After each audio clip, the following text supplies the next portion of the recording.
Yo, what's going on, ladies and gentlemen? Welcome to another episode of The Panel. We will be getting into a couple lists. As you can see the title of the show, the Power Forward All-Time Rankings list. This is going to be a good one. But in case you missed... Oh, yeah. This is going to be awesome. I don't think it's going to be as smooth as you guys think it's going to be. No. I think this is the one that will probably have the most names. I think. Yes. I might be wrong on that, but I think it'll probably have the most names. And the ride going to be bumpy at about 35,000 feet. Yes, it is. So it's actually 17 names. Yeah, I'm not surprised. I think this one going to have the most names. Top 5 is pretty unanimous too as well. Yeah. But and obviously it's some wrinkles in there. There's some people that should be on certain lists that aren't, and there's some people that shouldn't be on certain lists that are. But we'll get into that. In case you missed last episode, we ranked the top 10 shooting guards of all time, but we didn't quite finish it. We only did the top 5, and we debated the 4th. Not because we was and not because we was bullshit and we kind of got thrown off the track. No, it got heated. It did. We got into the James Harden, Allen Iverson thing, which Mars loves, by the way. Mars loves the James Harden, Allen Iverson thing, and I kind of stayed out of it. Because I've already said my piece about James Harden and Allen Iverson for the 17th time. I haven't heard it though. I think that's the thing, Chill. I've already done that. So, but I haven't heard what you have to say. Can you give me 20-second summary? So really quickly, I thought the inefficiencies of Allen Iverson, I feel like they're overblown, and I feel like the fact that Allen Iverson, when he played in Denver, I think the transition from him playing with an elite scorer, that was the first time that he had to do that in a long time. Not that he didn't have to do that when he was in Philly, because he played with Jerry Stackhouse, but they decided to move forward. He wasn't mellow, though. Yeah, no, he wasn't. I'm not arguing that. I'm not arguing that he was mellow, but he was an elite scorer. He was Joe Dumars, though. I can tell you that much. Go ahead. Anyway, if I put Jerry Stackhouse in that same team in the 80s, I'm saying they win the championship. Oh, man. I don't know. Back to your point. The point that I was making, I feel like the transition, even though Allen Iverson at that point when he got to Denver, he was still in his prime. I think that he was so used to being the primary scorer, and the fact that he had to play with another primary scorer and he had to change his game that much, even though he was inefficient, and his efficiency did go up playing with Melo. I feel like there was a lot of other things that factored into that, where he was getting shots, how he was used to playing with the ball. All of that being said, when I think about what Allen Iverson did with Philly, when I think about what he did with Philly, how they built that team around him, which was primarily defensive, it was a primary defensive team, and Allen was the guy who was their guy offensively. He wasn't very efficient in the mid-range, but he could score in the mid-range. The game wasn't that fast, but it was fast enough for him. He was one of the best athletes in the game, finished around the rim with some of the better athletes, especially as a small guy, finished around the rim with some of the best. Not only that, he kept coming. Very, very, very rarely did I see him slow down in the playoffs, just from an energy standpoint. I saw that a lot with James Harden, and I feel like that kind of against San Antonio he ran out of gas.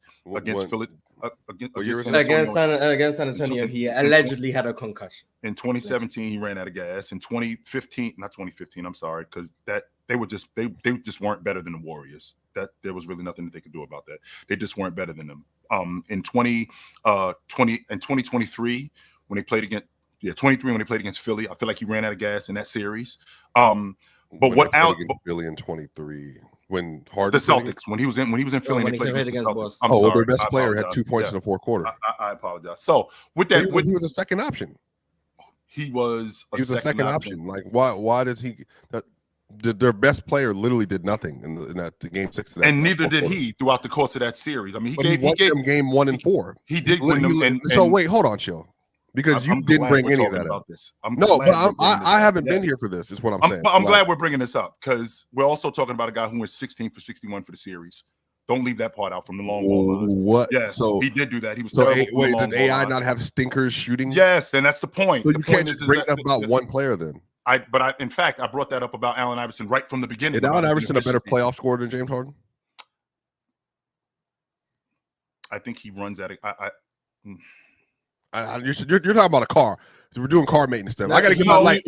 He's saying AI doesn't. Hold on, Miles. AI is more relentless. That's what I feel like I can rely on Allen Iverson more than I can rely on the numbers James Harden. Now, sure. AI gonna get his shots up. You can rely. Yes, on he is. AI, 100%. You can rely on AI gonna go down shooting. 100%. He's definitely gonna get his shots up. No doubt about that. And I know that with dealing with Allen Iverson, in the end, I'm not gonna hear, well, he didn't do enough. I'm not going to hear that. Well, I don't understand. Was he a better scorer? Just the history and numbers reflect he's a better scorer in the playoffs than James Harden. I think James Harden was more efficient, and I think he had a little bit more in his bag.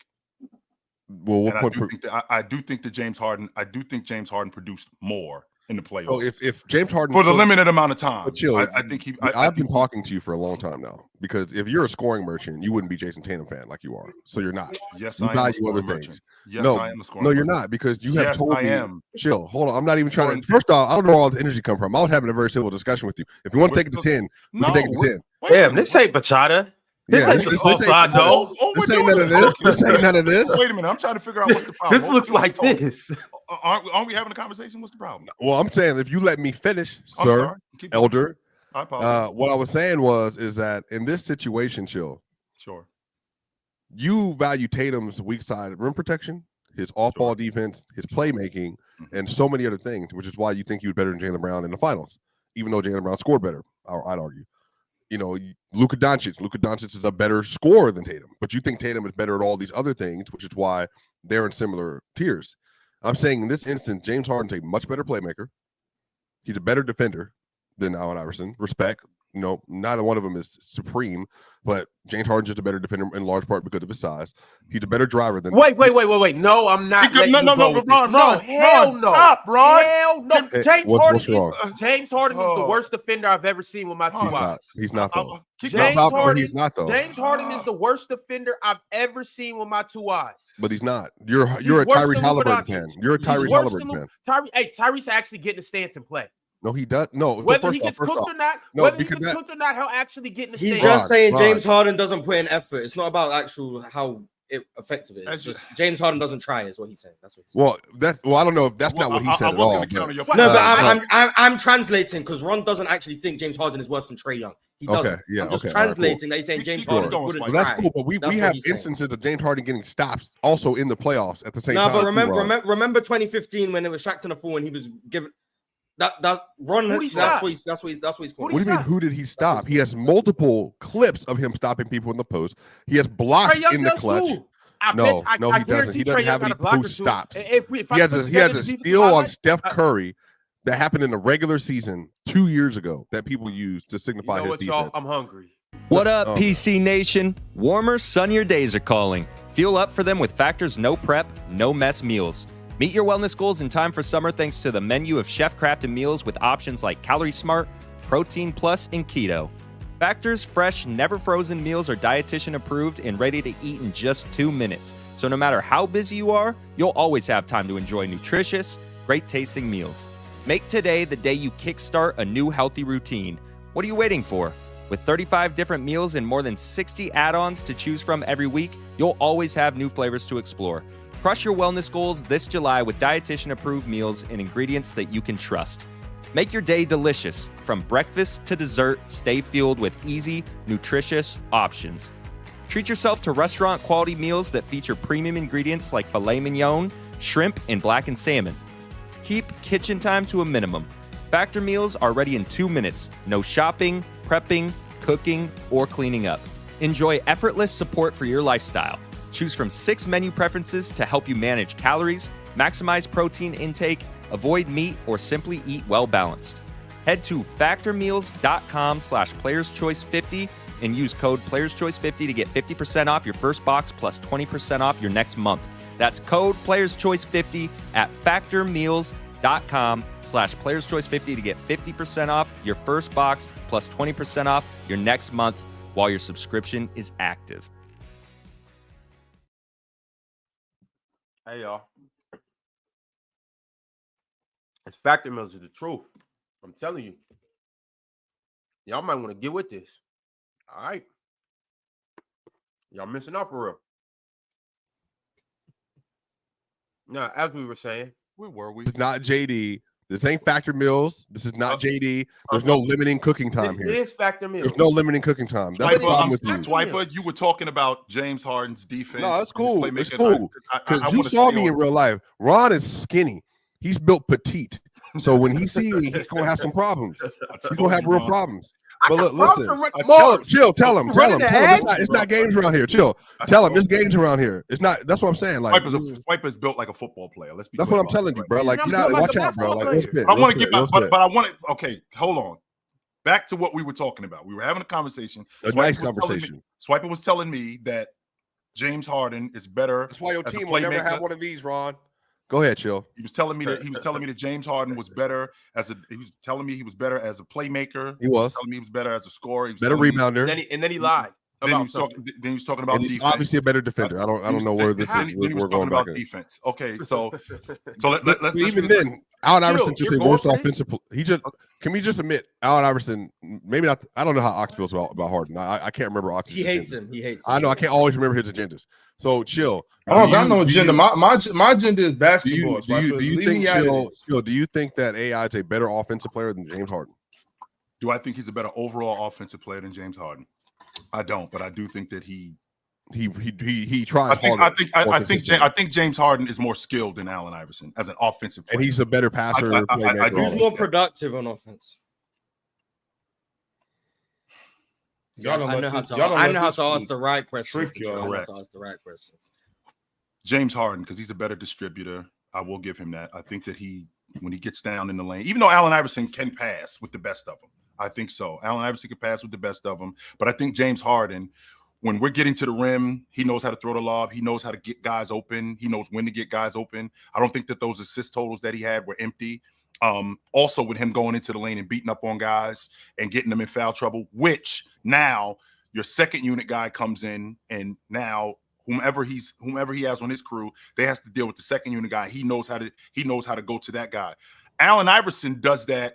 Allen Iverson does that also, but I feel like Allen Iverson as a scorer, I feel like him as being relentless as he is, I feel like James Harden will take you off the hook, especially when we get later in the season. When you say relentless, you're just talking about getting shots up, I guess. So I'm saying if he's still worse at getting shots up and he's not worse at getting shots up. I'm not going to say that because he might be the best ever again. Yeah, he's getting shots up. I don't know if he's not hitting shots. Even at volume, like James Harden. Can we move on? No, we talked about this for 45 minutes yesterday. Scored on the second episode. We didn't actually get it. Well, that's what we did. Yes, we did. Facts.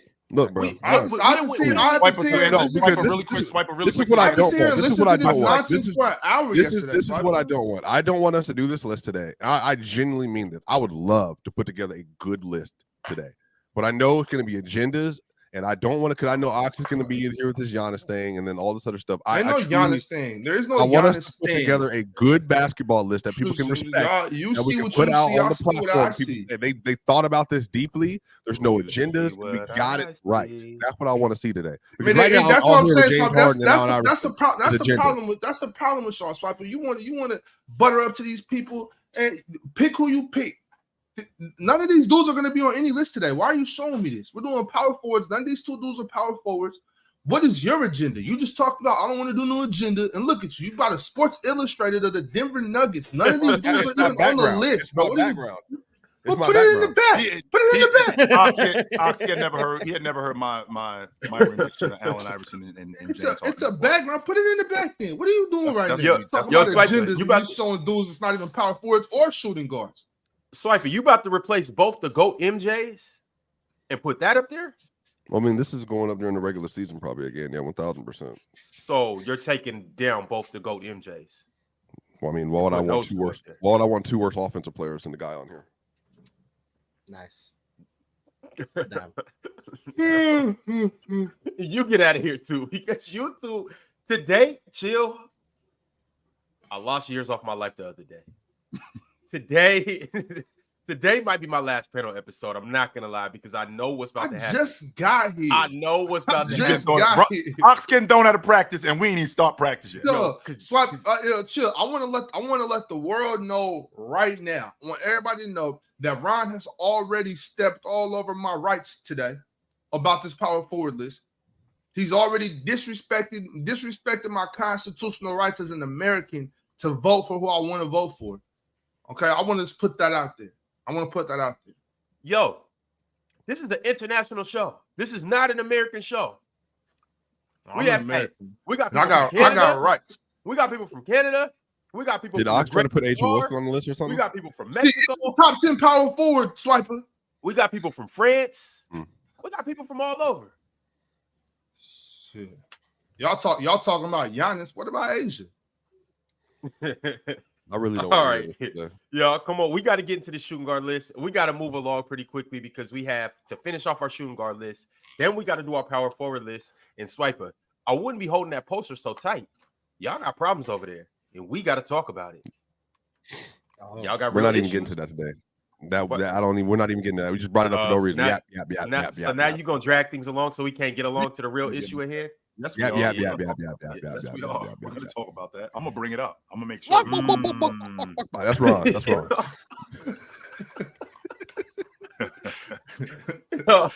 All right, bro. PC weekend coming soon. Yeah, bro. You're petite. You're the most petite person up here. You're the last person I'm worried about. Even Mars. Even Mars got can do something. Swiper, are you that's petite different? Shaming? You know what? It's okay. There's no petite shaming. Man, y'all fools ain't finna bust a grape. Can we please move on? Swiper, you slow. Yeah, you too soft. I'm not at all. That's the funny thing. I'm not at all. That's the thing that you're lost on again. Speed look like. I'm gonna show you. No, you're 6'6" with you're 6'6" with clown feet. You're not beating nobody in a race. All right, hey, PC weekend coming soon, y'all. But let's go ahead and get into this. Mars, I'm gonna give you that's heat, Swiper. Mars, I'm gonna give you an opportunity to rectify a mistake that you may have felt that you made. What? Remember, it was a tie between Clyde Drexler and James Harden. You seem like you didn't want to do this, but you did it out of Mars. We know why you did this, okay? Man, he already made his vote, Ron. Would you like to go back and change anything? That's crazy. It's too late. So would I want to put Harden above Drexler where he belongs? Yes. That's insane. You out here tampering with the list right now. That is insane. I was willing to just live on my own troll, but if I get the opportunity to rectify it, I will. But the list is still cooked. But Mars, what's the problem? Mars, I don't want you to be a troll. Where should he be, Mars? Not 5.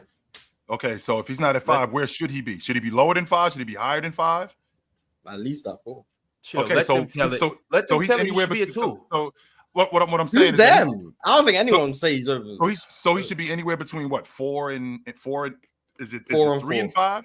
4 and he should be anywhere between 3 and 4. That's it. So he should never touch 3. There's no argument that you can make for him over the 1 way. And I'm perfectly fine with that. But he should be 4. So the list is cooked if he's at 4, if he's at 5, as opposed to if he was at 8. You know James Harden? Yeah, these dudes are so dramatic. If he was at 8, it would be even more cooked. But 5 is still cooked. That's just so dramatic. He should be 4, but if he's at 5, it's just the list is and if MJ's at 2 instead of 1, I'm gonna say the list is cooked. Well, that's different. That's Michael Jordan, not James Harden. If Kobe's at 3, what do people not like about James Harden? I mean, just not going to compare him to Michael Jordan. That's all. No, not even close. But neither is Kobe. Kobe ain't touching the sneaker neither. Nobody is. I mean, I'm good with that. It's like putting Larry Bird above LeBron on the small forward list. It's like, top 2 is still top 2, but the list is cooked. Mars, that's still different. That's Larry Bird, not James Harden. What you call it? Did it? Ox did it. He put Bird over James. Didn't do that. Yes, I did. Yes, I did. He said he knew it wasn't going to affect the list, so that's why he did it. It didn't matter at all. He sent me his list. I seen his list. I should just be lying. I showed the list on the screen, Ryan. Just move on, bro. You revised the list and did that. I would never. All right. I respect you too much as a man to say that you would go out and do something like that. Ox, I just want to know: is it on when we see him? Yes or no? No, I wouldn't waste the skin on these knuckles for this bozo. See, hey, because you're gonna waste the skin. Yeah, all right. But anyway, like we were saying though, so this is the list for those of you guys that missed it. We got Klay Thompson at 12, Manu at 11. Those were our honorable mentions yesterday. Boo, the list is cooked. At 10, Reggie Miller. At 9, George Gervin.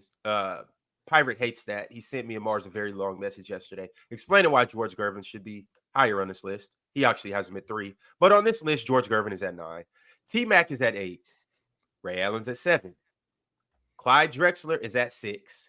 James Harden has now been moved into the top 5 at 5. Now we got to go through our top 4. Is it any guesses as to who's 4? We know this is Iverson, Wade, Kobe, MJ. Yeah. We all know that. And the order's going to be that. Unless somebody messed up and did Iverson at 3. The only person who did that was Jordan. The only person who did that was Jordan, and he's not here today. Right, so we can all agree, and I know that people want to get to the power forward list. All of us can agree we all had MJ, Kobe, Wade, Iverson in that order. Since James Harden is not. I definitely didn't have Iverson at 4, but since they're the only 4 left, I'm saying 1 through 4. But if that's what it is, 100%. Yo, hold on. We don't get this fool no play. Who's KM7 talking about though? You know who you talking about. This dude don't do nothing but sit on his knees for 3 hours every time I'm up here, bro. We don't get this fool no attention. Okay. We don't at him in the chat. We don't respond to none of his stupid nothing. He gets 0 play in the ride, bro. Okay. So he can't get the aux cord? Never. Pun intended? Never. We don't even acknowledge this bozo ever. All right. Well, there's other people in the chat that's real vets that been around here that we know that we interact with. Are you hazing KM7 because he's new? No, not even hazing, just completely disrespecting this bum. Speaking of Hayes, shout out to Hayes. And I'm talking about send them to the liquor store and bring back all my change. You can't even get a candy bar. Bring me my change back. Go give me a pack of peach Optimals in a mango Arizona and bring me my change. But Ox, what if Alan L's big brothers? Alan L gets love. Alan I'm saying, like, what if his big brothers catch up with him to retaliate from you and Chill dumping the change out his pockets? And they catch up to KM7 and they dump the change out his pocket so they can get their money back. He don't got no change. He don't got no change. Alan L, a real one. So KM7 got you bigging up Alan L? I always big up Alan L. I got nothing but love for Alan L. Oh, okay. All right. No doubt. Well, Mars, you may be right. So I'm going to just go ahead and put 4, 3, 2, and 1 right here. And if anybody has anything to say about this, Iverson is not better than James Harden. We're not. That ship has sailed. Unfortunately, but we're Wade obvious, Kobe obvious, Jordan obvious. I wish we could tier this. We should be able to actually tier this and then put people in the categories they belong in. Jordan, gap. Kobe, gap. Wade, gap. Harden, gap. Iverson, Drexler. I don't even know who would be next based on this list. We don't really got time for this. All right, well, this is the list right honestly, here. Even if y'all really have an issue with Iverson over Harden, which it seems like most people do, I don't think this list is really that bad. Yeah, I'd have Manu. Except for Manu. Manu not being top 10, I have a problem with. But I don't think this list is all that bad. I think first off, I think we got the 12 names right. Mm-hmm. Now, in any order that you put them in, obviously it's how Swiper said it's certain tiers. Like I think the top 4 is the top 4, and then 5 through 6 is, or 5 through 7 is 5 through 7. But then the rest of those guys, I'm not mad at swapping any of those guys from 6 down or from 7 down with Klay or with Manu. No, I do personally think Manu not being in the top 10 is more egregious than Harden being 5 instead of 4.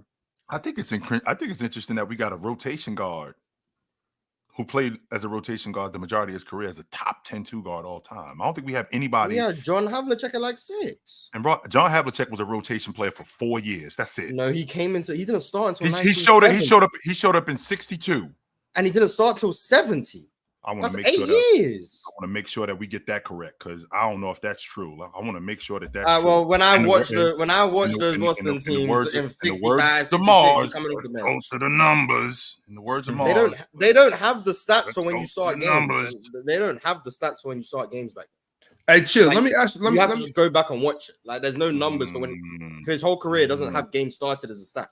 So Either people are gonna have to go back and watch for themselves, or they're gonna have to take my word. The first time I saw John Havlicek as a starter was 1970, but other people can do their due diligence and look it up for themselves. That's the first time I've seen him as a starter.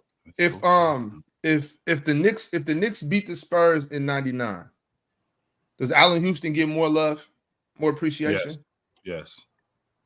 Does he not on this list? Does he get in this conversation at all? I don't think he's a top 10 2-guard all time, but he definitely or top gets 15 more for that matter.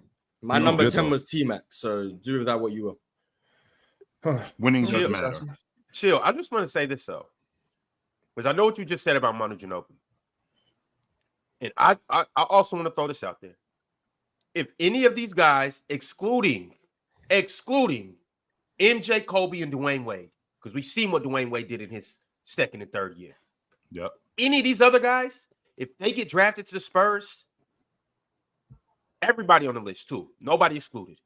If they get drafted to the Spurs at 3, in their second year, do they have the impact that Manu Ginobili had in the finals? I'm saying that to say Tim Duncan and Tony Parker and David Robinson, even as a shell of itself, makes any of these guys a role player for the first 4 to 5 years of their career. None of these guys come into the Spurs and they're the best player on the team. All of these guys are coming to 4. Well, David Robinson was only there as Manu's rookie year, so then it was just Manu. All right, we'll leave David Robinson out of this. I'm talking about Manu Ginobili and Tim Parker, or Tony Parker. Or not Tim Duncan and Tony Parker. Right. They make any of these guys a third option. Excuse me. Might alternate as a second option between Tony Parker, but none of these guys are coming in as a first option. Out of the draft? Yes. No, not Clyde Drexler. No, he wouldn't be no role player in that roster. He's not. Clyde Drexler came in as a role player on Portland. I said excluding the top 3 guys, maybe Iverson, but Pop and Iverson probably wouldn't see eye to eye. But Iverson and Tony Parker is maybe the worst fit ever. Is that really a fair comparison though? Because we're talking about Ginobili, who when he got on the Spurs, he was 25. When he got on that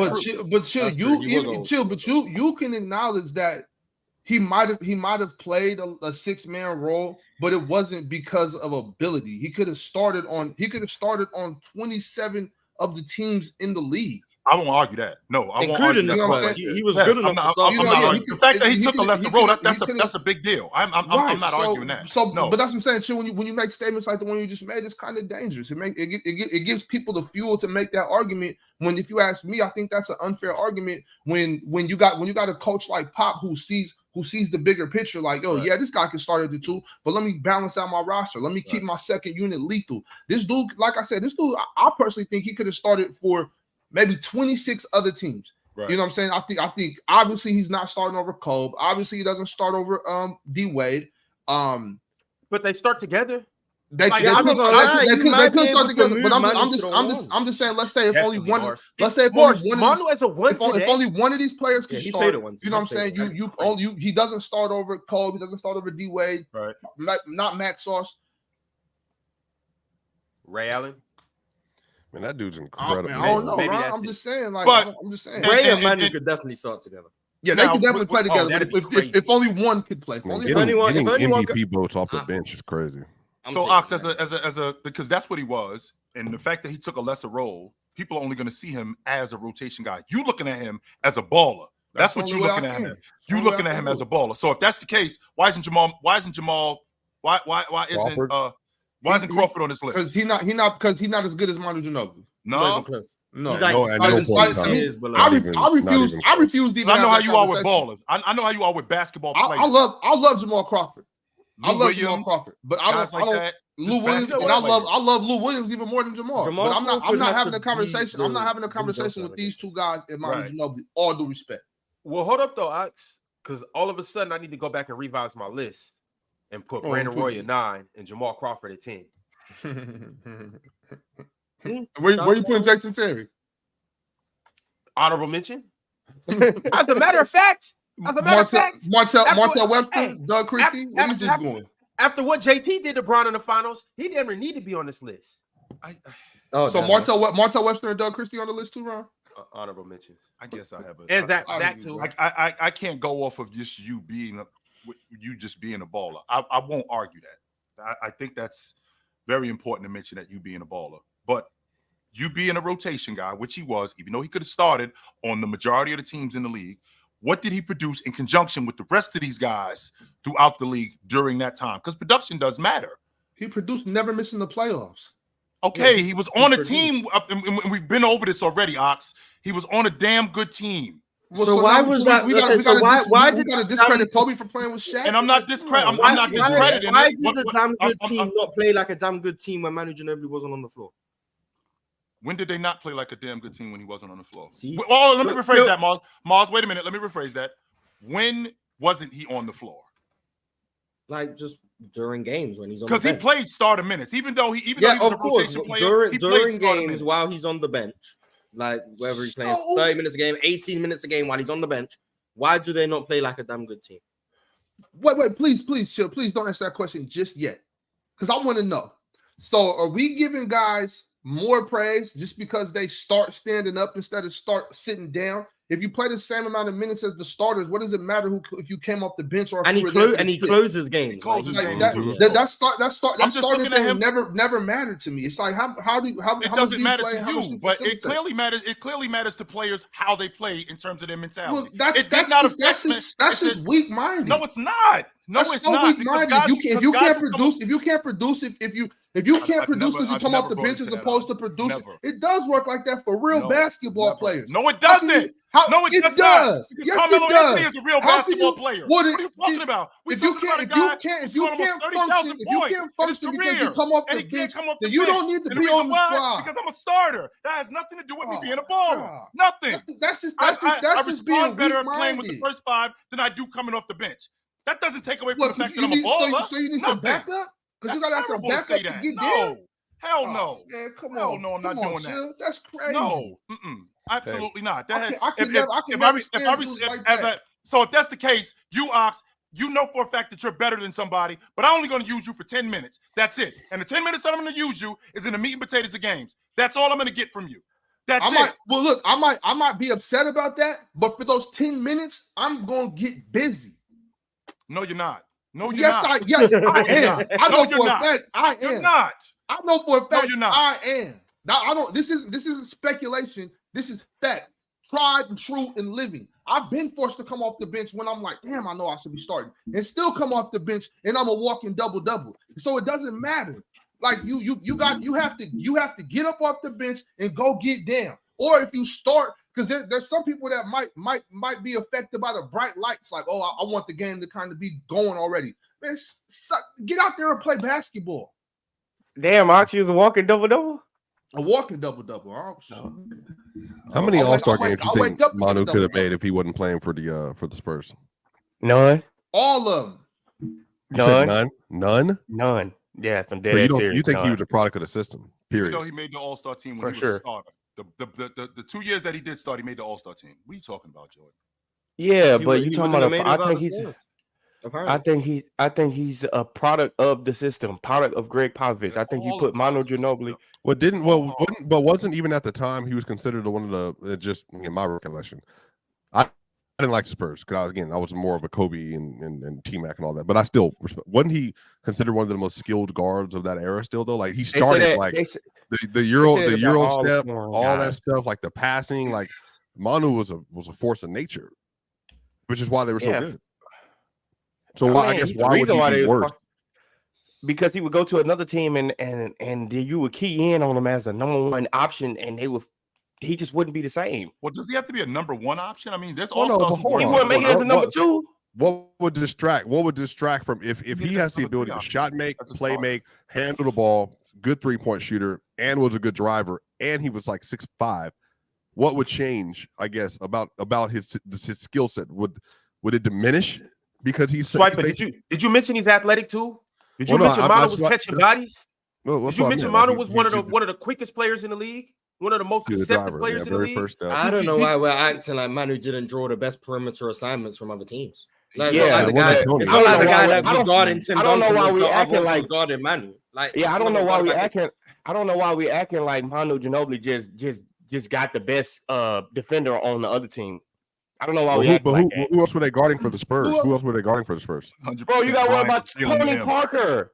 100% Bryant Tony was dealing with him. but consistently Manu Ginobili more consistently than not drew the primary defenders. Bryant was dealing with Ginobili. 100% Ginobili was on the floor. No, he did. He was dealing with Tony Parker. Because this is what he said about Parker wasn't even considered a better scorer than Manu for most people though. Like I'm just what I'm trying to understand. Why would you give a player where you know what you're going to? Well, you know Tony Parker shot. You know Tony Parker shot like the highest field goal percentage in the paint, and he was a guard. Yeah, we know. We bring that up every time Tony Parker gets brought up. Yeah, so what are you talking? So what are we talking about? What's that got to do with anything we just said? What about mid range? What about 3-pointers? What about Tony Parker had a better mid-range than Manu Ginobili. Ginobili had a better 3-pointer because Tony Parker didn't really shoot threes like that. He shot more mid-range, or he had a better mid-range? He had a better mid-range. He shot more in the mid-range for sure. Because he had a better mid-range. He shot more. He had. So hold on. Does DeMar DeRozan have the best mid-range game? Or does one of the best, absolutely. It's up. No, DeMar DeRozan. It's up there for sure. But I'm saying, will we say does DeMar DeRozan shoot more in the mid range than KD? It's relatively similar. Yeah, it's about the same. You get what I'm saying, though. So let's say DeMar did have a higher volume. Does it necessarily mean it's better than KD's, or does he just play more in the mid range because that's his game? No, but he's putting the volume out and making them though. Like it's not like he's missing them; he's making them. He's shooting them at a good percentage. What's a good percentage? What's a good percentage? I think if you scoring 18 to 20, 25 points a game, you playing in the 45, 44 range. No, but we're talking strictly about mid-range. We're not talking about his. I don't know his mid-range percentage, but I would probably say 50%. No, I'm not saying you know it, but you said he's making them at a good percentage. So what to you, just off the top of your head, what's a good mid-range percentage? And then we'll see. I would say about 44 to 50%, bro. Okay, let's go. Man, we'll go. Tony Parker's career. Elite. That's elite. Tony Parker's career. You make half your mid-range shots. Let's go. Tony Parker's career year by year. So he came into the league. He's a rookie. He's not very good yet. 21.6% from 10 to 16 feet. Then the next year, he's 41.8 from 16 feet to the 3-point line. Shout out to him. So that balances out to not good. The next year, 35 and then 34, 42, 38, 41, 39, 35, 42, 37, 41, 43, 41. That's good. 08. Shout out to you. 30, 46, 39, 37. Bro, 33, that's 38. Cool. Oh, that's cool. But you can't say good percentage and then I go through his whole prime and none of his good percentage. Bro, because we looking at stats, we're not looking at the game, bro. Tony Parker. Bro, Tony Parker averaged 22, shooting 50% from the field. What are we talking about? Because he was the most efficient guard in the paint that we just alluded to. You said no one else brought up percentage other than you. You said he made the mid-range. I didn't bring it up. Because you asked me. I don't like when we start becoming stat geeks. When we start saying, "Oh, he did this from 16 to 26." By the way, I'm watching Kobe Bryant guard Manu Ginobili in the Western Conference Finals right now. Of course, bro. I will break down the game. I will break down the game, and I will show you where the most important person is Tony Parker. Asked this is because he said Tony Parker made the mid-range at a good percentage. I didn't bring it up first. He said it. I just asked him what a good percentage would be. I didn't bring up percentage. And what did I say? I said, I don't know. I said, I don't know. Somewhere between 44 and 50. You don't know what he shot. Yeah, you said, I don't know what he shot. So then I said, I'm not saying you know what he shot. I'm asking. All right, bro. Go to the next one, bro. Go to the point you're trying to make. Go to the point you're trying to make. The point is, that shit is geeky. That shit is real geeky, bro. That shit is real geeky. So wait a minute. All right. So what's the point you're trying to make? Go to the point you're trying to make about Ginobili. Go to the point you're trying to make about Ginobili. Go to the point you're trying to make about Ginobili. Go to the point. The point I'm trying to make is, first of all, I ain't bring up percentages. You did. But the point I'm making is, if you you asked me how you didn't bring it up. You asked me. Okay. Anyway, the point, Mars, is I'm gonna say this one more time because I don't know if he's hard of hearing. He said Tony Parker was better in the mid-range than Manu Ginobili because he shot more. That was the first point. Then Ron said, is he better or did he just shoot more? Then brought up his DeRozan point. Then he said it's not just that he shot more, he was making them at a good percentage. You can rewind the footage. That's what happened. So then I asked, what would be deemed as a good percentage? Right. He said, I don't know what he shot exactly. Then I said, I'm not saying you know what he shot. I'm asking, what would you deem as a good percentage to be making mid-range shots? He said, I don't know, somewhere from 44 to 50%. Then Chill said, if someone's making half their mid-range shots, that's an elite play. That's what he said. So then I looked at Tony Parker's percentages, and lo and behold, during his prime, none of them bitches was 44% or above. None of them. That's why this happens. So I didn't bring up percentages first. He did. So bro, just go to Manu Ginobili. Bro, just go up to Manu Ginobili's percentages. Go to the point you was trying to make. Go to the point you're trying to make. No, I think Jordan, he wasn't ever trying to make a point about percentages until you brought it up. The point I was trying to make, by your own definition, because I said he wasn't efficient. By your own definition. All right, so we about to move on. That was my point. Go to the no. Don't let him move on. Go to the point you're trying to make about Manu Ginobili. Go into the point you're trying to make about Manu Ginobili. My point was, by your own definition, Tony Parker wasn't good in the mid-range. He wasn't efficient. By your own definition. First of all, if you want to rewind it, I said, I don't know what a good. I said, if I had to think, maybe 44 to 50%. I'm not dying on that hill. I'm not dying on that hill. But what I am saying, okay, but I'm not dying on that hill. What I am saying is, make the point you're trying to make about Ginobili.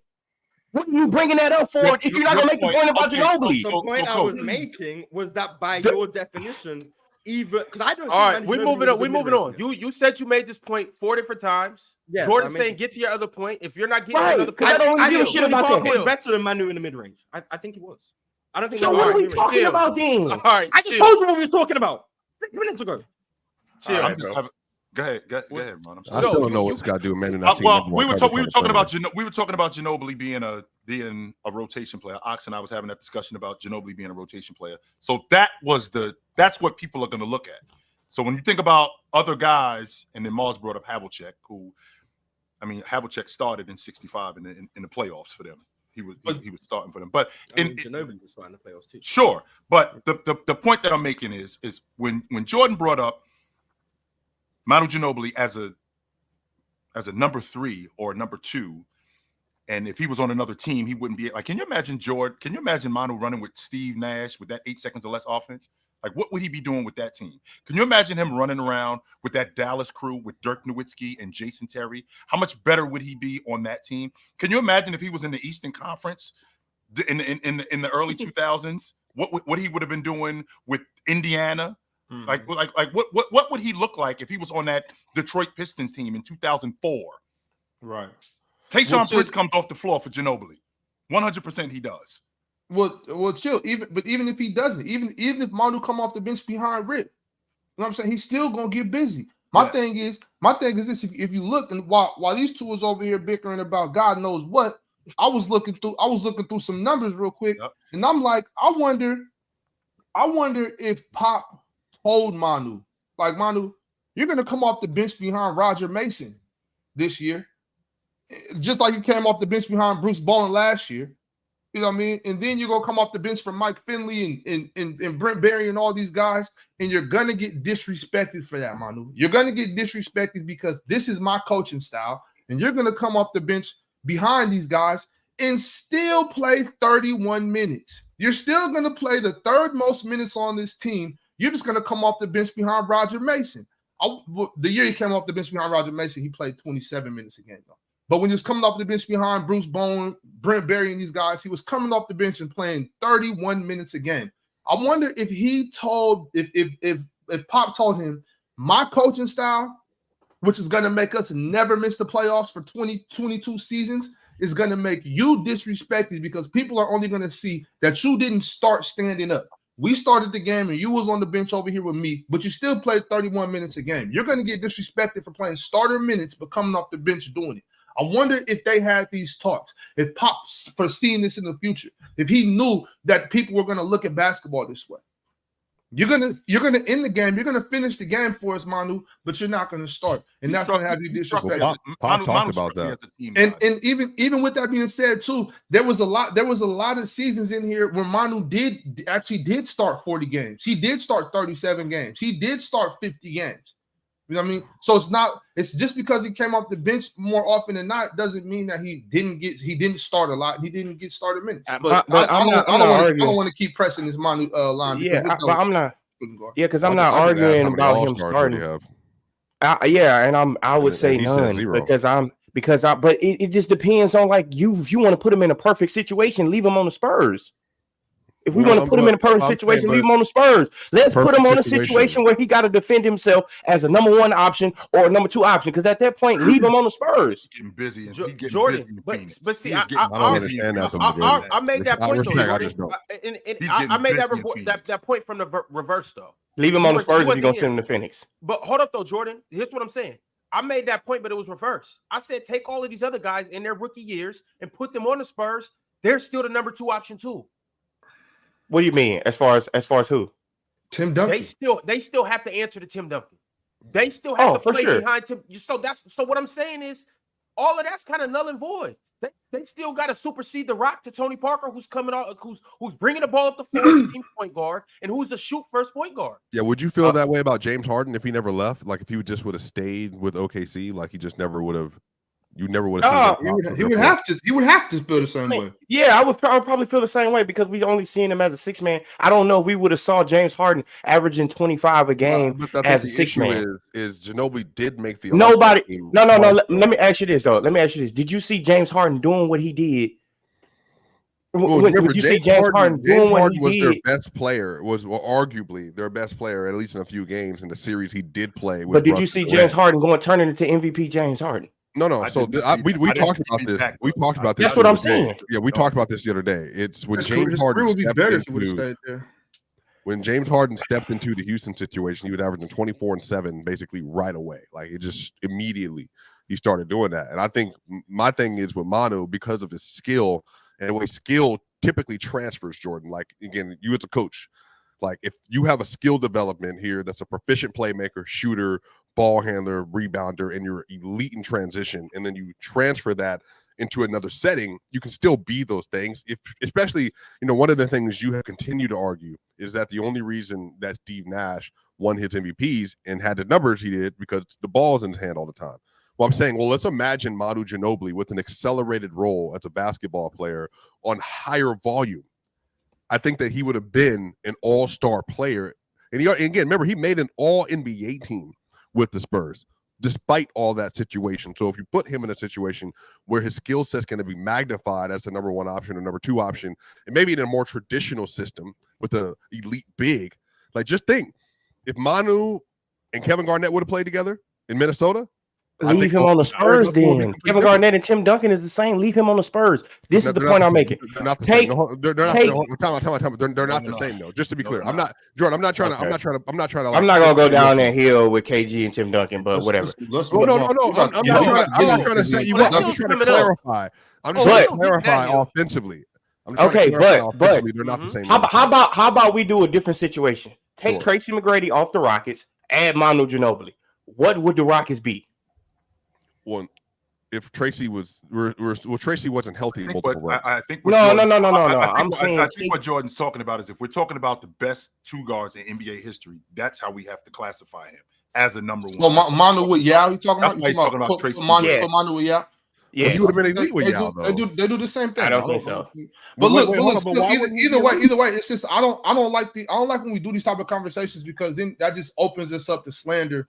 So many greats that opens us up to. I'm not slandering. Hold on. Let me just make sure that we clear the table because if we don't, that just leaves the door open for us to slander Kobe Bryant for playing for those first years with Shaq. You know what I'm saying? That opens us up to slander Magic and Kareem. It opens us up to slander so many greats that don't deserve the slander because like in order to have that level of success in the NBA.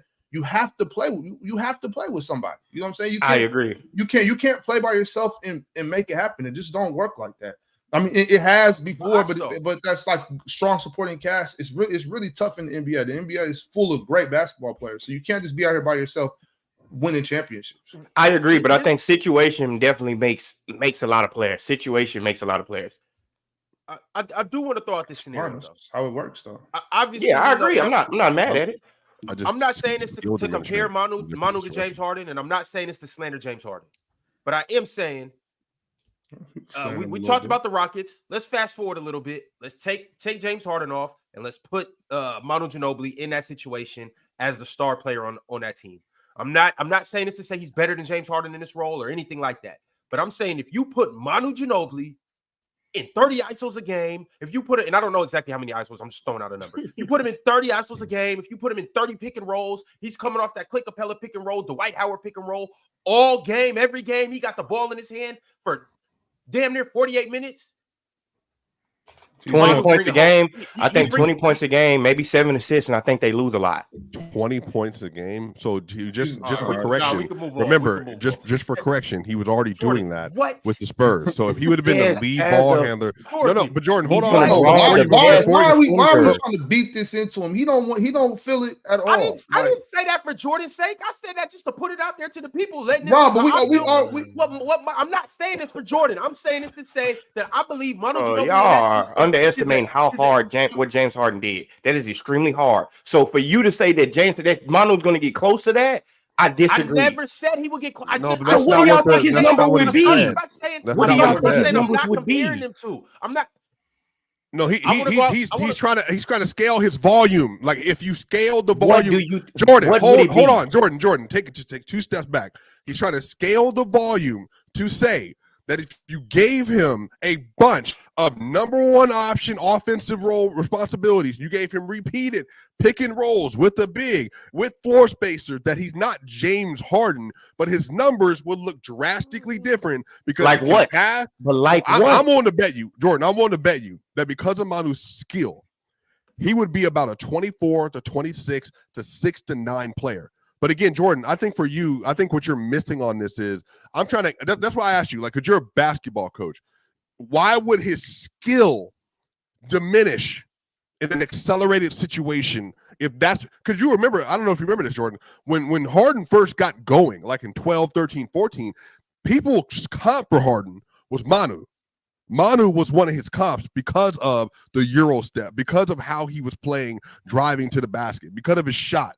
So that's what I'm trying to understand. Like if Manu was in a different role with the traditional big, with floor spacing in 2015, bro, at its apex in this NBA. I mean, so I'm trying to figure what Manu would score. So in 2015, Manu would score more points than Stephen Curry. Remember, Steph, just to be clear, Steph didn't run the same kind of offense that would accelerate his numbers. So similar, like Jokic averaged 24 points per game and 10 assists. But we all know Jokic could average 32, 34. It's just the way that the offense is scaled down for the sake of the rest of the team. What about the way the defense is going to guard Manu Ginobili as well, too? What about the way teams would scheme for Manu Ginobili as well, too? We're going to double team him. We're going to blitz him off the pick and roll. We're going to do all these things that he didn't do. That's the problem. He wasn't a bad passer out of double team. I didn't say he was, but I didn't say he was. I'm saying when James Harden dealt with that, James Harden is considered the elite of the elite with the ball in his hand that much, with that much attention on him. So to say that Ginobili is just going to be 5 points shorter than James Harden, I think that's crazy. Let's not compare him to James Harden. Just talk about just his game, because I think that's where you having the issue as, because you're looking at James Harden and looking at Manu. You could put these two dudes in the same situation. They could have different styles of play and still get certain things done. You know what I'm saying? Like I don't want to try to convince you that Manu's better than James Harden. Like, I would never be able to do that. All I'm saying is that Manu Ginobili, maybe he could have. You can place him on different teams and still be productive. There was times where Manu Ginobili was the number one option in the game. He like Manu carried many games. Manu carried many a series. Manu did his thing. I just feel like just because he came off the bench a lot, y'all act like he was a role player. Well, he was a role player. You know, like he was just like some afterthought dude. Like he was one of the most important pieces of this Spurs franchise. Bro, I got a hard stop at one, so we can get to this power. All right, we gonna end it at that. This is the list one more time in case you missed it. Shooting guard list: MJ at 1, Kobe at 2, Wade at 3, Iverson at 4, Harden at 5, Drexler at 6, Ray Allen at 7, T-Mac at 8, George Gervin, the Iceman, at 9, Reggie Miller at 10, Manu at 11, and Clay at 12. Salute to all of these guys. They all contributed in a major way, especially at the shooting guard position, to the game of basketball. Salute to them. But fellas, We're going to dive directly into this power forwards list. It's a lot of names that we got to get around to. So let's go ahead and make it happen. I'm going to start with my first honorable mentions. And then we'll kind of just go from there. The first honorable mention that didn't make the list, but he got a vote. Well, his name got brought up. He didn't get a vote. But shout out to LaMarcus Aldridge. Whoa, that was my guy. But I'm okay with him being 11. I'm okay with that. Oh, he's not 11. No, he's not 11. Oh, that's crazy. he's like 17, but I don't think that's crazy. But okay. His name was brought I want to see who they got ahead of LaMarcus Aldridge. I'm just curious about that. And I mean, Jordan, you were the one to bring up LaMarcus, and then you took him off your list. So he got counted as an honorable mention just not by votes, but by mention. But shout out LaMarcus, five-time All-NBA, seven-time All-Star, 20,000 points in his career. Shout out I know LaMarcus. he had 20K. Yeah, shout out to him. LaMarcus was a dude. Facts. I just wish he would stop fading away. If he just would have went to the rim a little more, you know. Oh, he was making it though. Respect the baseline fade, man. Respect the baseline. To get 40 in back-to-back games on Dwight Howard is unbelievable. Like that's insane. No doubt. With an easy efficiency. Yeah, I'm not gonna. You're not gonna get me to disrespect LaMarcus Aldridge. You're not gonna get me to do that. But yeah. I mean, personally, I'm not the biggest LaMarcus guy. Why? But kind of the style of play. I think he could have been a little more physical. I ain't gonna call him soft. But I think he could have been a little more physical. I thought he was kind of soft. But hold on, as time went on, so I'm an early 2000s guy. Chill. I'm used to bigs that, like, yes, you'll shoot from the perimeter, you'll fade away and whatnot, but you'll still go and dunk on somebody. You'll still go put somebody on the block, put your chest on somebody. Catch a body. He did that. Yeah, we did that. Y'all don't like the way he built. Y'all don't like the way he built. Y'all don't like the way he built. Especially young LaMarcus. Young LaMarcus was catching bodies. KG was built. LaMarcus was built a little bit worse than KG, dog. LaMarcus was built. He walked like an old man. Bad build, slow. It was too many turnaround jumpers. He was making them. As I got older, I appreciated his game a little bit more. Yeah. But let's move on though. At 16. Which 16? Not necessarily 16, but just as another honorable mention. There was 17 names. So. Yeah. Oh, okay. As another honorable mention, Al Horford. All right, move on. Not bringing that up. Oh, was that you? Was that you? Oh. Y'all dudes got no respect. No respect. So you think Al Horford better than LaMarcus Aldridge? You got him over him? Yeah, I do for sure. That wasn't even. Al Horford didn't even cross my mind. Not at all. LaMarcus Aldridge ain't crossed my mind. Yeah, he ain't crossed my mind. I don't know how. I don't know how. There's only 10 players. Chill. Yeah, neither one of them crossed my mind. But I don't got Elton Brand on the list. I think Elton Brand better than LaMarcus Aldridge. I don't. But Al Horford is skipping through the streets of Boston right now, knowing that he got even mentioned in this episode on Players. For sure. Yeah, crazy. Now that when I heard second the name, I know why you don't like Al Horford, Ron. That's because when he got to Boston, he started giving it to Giannis, started giving it to Joel, and couldn't nobody. I'm cool, bro. I'm cool. He's a good player in this generation, but all time. I'm cool, man. Well, shout out to Al Horford, one-time champ, 5-time All-Star, one-time All-NBA, one-time All-Defense, and he got 14,000 points too. Really good career. LA got 20. Shout out to him. So Al Horford did more than. Okay. All right. Moving along to the next guy, who is a current player. He's also a part of a dynasty. He's also one of the most controversial players that the game has ever seen. He's also beat certain players into oblivion. He is an enforcer. He goes by the name of Steph Curry's bodyguard, Draymond Green. Who left Draymond Green out the 10? Left him out. Everybody. This guy, 100%. There's no way. I ain't have Draymond on my list. Draymond made one list. Jordan. Hey, Jordan. The Warriors would not be there without Draymond. And the Spurs wouldn't be who they are without Manu Ginobili. I agree with that. But I don't have an argument and for that. You don't have him as a top 10 2 guard. I had him like 11. So he didn't make your list. Ginobili also don't have a DPOY. Ginobili also don't have a DPOY. Who are we talking about right now? Are we talking about DeJuan Blair with Steph Curry and Klay Thompson? Bro, that's crazy. That's crazy. DeJuan Blair with no meniscus and nothing knee. That's crazy. I mean, we talking about Malik Rose right now?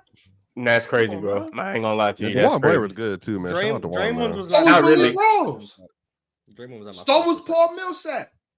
So y'all didn't even consider Draymond Green. I consider Paul Millsap was better than Draymond. I had Draymond. He was. Yeah, he was. Better scorer. He's a better scorer. And he wasn't. Man, y'all are tripping on Paul Millsap, bro. That dude. I like Paul Millsap, but I'm saying if I had to pick a team between Paul Millsap and Draymond, I'm taking Draymond any day of the week. I am too. Good luck. Apex Paul Millsap. Apex, yeah. Apex Draymond Green. I know, but Paul Millsap, he was a tier 2 defensive player of the year. Draymond Green. Draymond Green was a tier 1. I know. I'm agreeing. But then he was. I've seen Draymond Green punk a lot of guards. They try to get that switch. Draymond Green locked that up every time. And Paul Millsap on the switch in the Utah days, baby. Yes, sir. I remember Paul Millsap when he was with the Jazz, though. That was solid. Now my boy Melo in 09 had to put him to work. You know what I mean? Put him on that poster, but you know what I mean? That was my shout out, bro. Shout out. Bro, Draymond Green can switch 1 through 5, bro. One of my favorite posters ever, bro. That's the I'm back. That dude grabbed the ball. Boo! I'm back. Melo's not involved in this right now. All right, Melo better. He makes small forward list. Give me Boris Diaw over Draymond Green. I disagree with that, bro. That would look crazy. He was great. Boris Diaw was great, though. Offensively, I agree. Now, overall, no. But I consider Draymond. I consider Draymond. Hold on. That's just a statement. It ain't that serious. Yes, it is, Chill. Yes, I mentioned 100%, but it ain't no big 100% is because what I want to understand from you, Ox, when you look at Draymond as a player, right? You're just seeing Draymond as a player because that's how you classify guys. Basketball player. Right. When you look at Draymond Green as a basketball player, what are you looking at? Oh, what do you mean? What am I looking at? What do you see when you see Draymond Green as a basketball player? I see a dirty work guy, enforcer, what you call it? A guy that brings the energy for his team. You know what I'm saying? A criminal. Yeah, that's right, Adam West. Okay. Definitely a criminal. Antics. Somebody that should be doing some time right now for trying to kill them off the Sabonis. But you know about the antics, sure. Other than that, I think he's an ultimate team player though. Like I love that about Draymond. Draymond will do the things that nobody else wants to do. I think he's one of the best dirty work players I've ever seen. A hell of a defender, a floor general. I got nothing but love. For what Draymond do on the court. Nothing but love. I always thought you of all people would value Draymond. I do what I just say, Mars. You said DeJuan Blair and with a meniscus. He said DeJuan Blair with a meniscus. Respect DeJuan Blair. No, I'm not respecting DeJuan Blair. Definitely respect Malik Rose. Malik Rose is right. I always I'm not gonna respect him in the same sense as Draymond. Really, you had Al Horford on the list, but Draymond is Malik Rose. That's what I mean. I think Al Horford's better than Draymond Green. I thought you would respect Draymond more. I think Al Horford's better than Draymond Green. With that being said, Al Horford on that Warriors team throughout those years. Let's not even do that, Ron. Let's not do that. Let's just straight. Draymond on that Celtics team might beat the Warriors. I still think Al Horford's better than Draymond Green. Draymond on that Celtics team might beat the Warriors if they swap. Yeah, if they swap. Yeah. If they swap. I don't completely hate that, but this is what I'm thinking about. I'm thinking about Paul Millsap because, like you just said, like Ox just said, the player that he is, the dirty work guy that he is. So now let's add in his skill set, right? The distributor that he is, how smart he is, how he gets downhill, his ability to score. So when you put Paul Millsap, right, and it's not great, all right? It's not. I think his best season, he was like 14 a game. So Draymond Green was never a scorer. With that being said, if you put Paul Millsap, one more time. College he was. He changed the game with the Warriors. No, I'm talking about Draymond Green. Oh, yeah, well, I think he scored a little bit over 1,000 points at Michigan State. But even still, okay. So with Paul Millsap, when he was with that 60 win Atlanta team with shooters like Kyle Korver, with guys like your man Al Horford. The 16 a game that he averaged, I think it was like 15 or 16 a game he averaged on a 60-win team.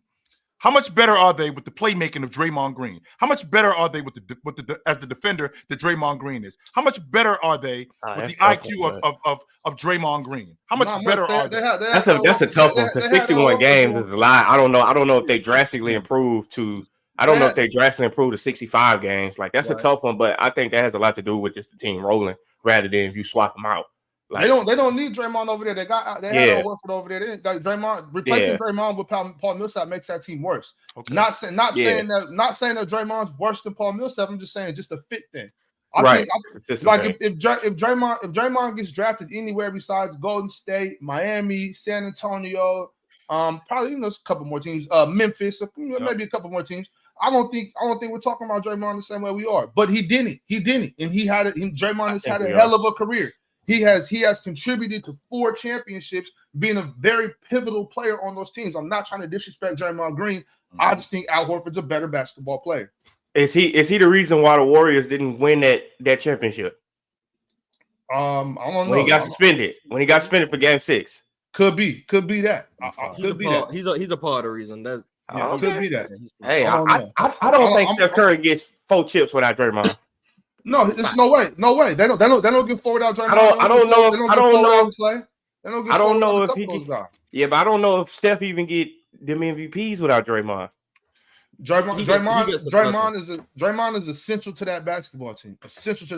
They would not be anywhere close to the same team they are without a guy like Draymond Green. It's not so much about the skill set as much as the mindset, the ability, and the willingness to do the things that Draymond Green does. A lot of these new age dudes will like they look down on that, they scoff at that, they think that he's not as important as he is. He's a floor general on both sides of the court. You know what I'm saying? He makes the right play more often than not. He makes the right pass more often than not. You know what I'm saying? Have we ever seen a power forward like Draymond? No. Like him, no. I mean, not like him, but there's people better than him. Obviously. Yeah, but I'm saying I see where you got Draymond, but do you have Chris Bosh ahead or behind Draymond? I had Chris Bosh behind. See what I'm saying? Like, where did you have Draymond? Chris Bosh clears. I had Draymond. I had Draymond at I want to say 10. It was 9. It was 9. Oh, okay. Hey, to be fair, and we got to move on. I don't completely hate it. Y'all know I love accolades and I love championships and stuff like that. I consider Draymond heavily. I do too. But also, too, remember how I was talking about a certain tiers. You got to be good enough to even get in that tier. And it's guys that are just miles ahead of Draymond, just skill-wise and with everything else, that it was just like, I can't put Draymond in a category with Barkley. I can't put him in a category with AD. I said me. I never said who's on the list. I just said. But now people know that we can. But what do y'all? But okay. I think this is why I have a disconnect. I think this is why I have a disconnect when it comes to what do we identify as skill? Like, because as hoopers, like you should know, like somebody can be very skilled, but just not that good. Like. They just don't know how to put the ball. They don't know how to play. Like we grew up with them guys who skilled, like Zach LaVine. Yeah, like very skilled. Like play. What are y'all talking about? Bro, because we grew up with guys who can put the ball between their legs, go in and out. Shot look pretty. Game coming. You a bum. Like you bad.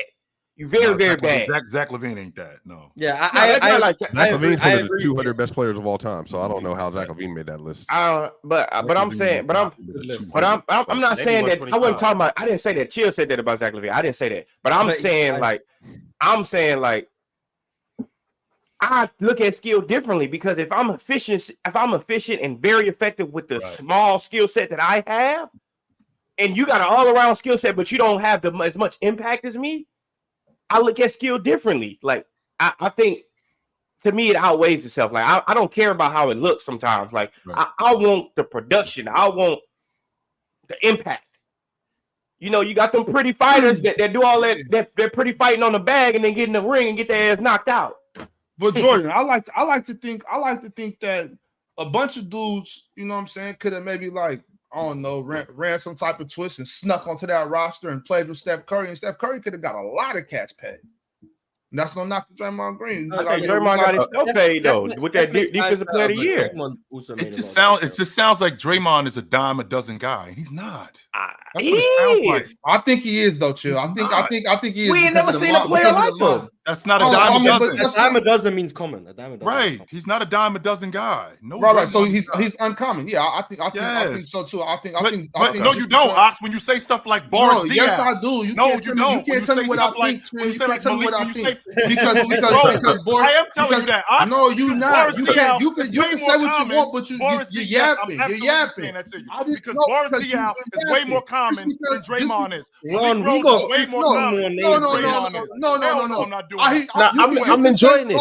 Chill got mind control over us. Hold on, Ron. Stay out of this. Look, you can replace somebody, and he's still not Draymond. Like I feel like what Draymond does is more the mindset thing. Boris Diaw, keep him out of this. Boris Diaw is one of the most skilled players to play the game. You brought him up. I know. No, I'm talking about right here. I'm talking about right here when you just said, "Oh, but you brought up Boris Diaw." Like you said it like Boris Diaw was common. He is Boris common. 6'7", 6'8", 6'6", 7', 6'8". Chill. What? Boris Diaw.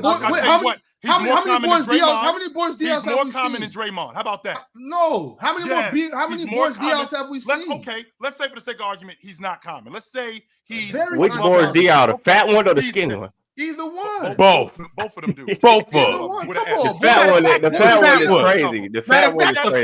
With that being said, he's way more common than Draymond. For what Draymond does for the Golden State Warriors, don't get me wrong. If Draymond played in Detroit, his skill set would travel because Draymond is smart.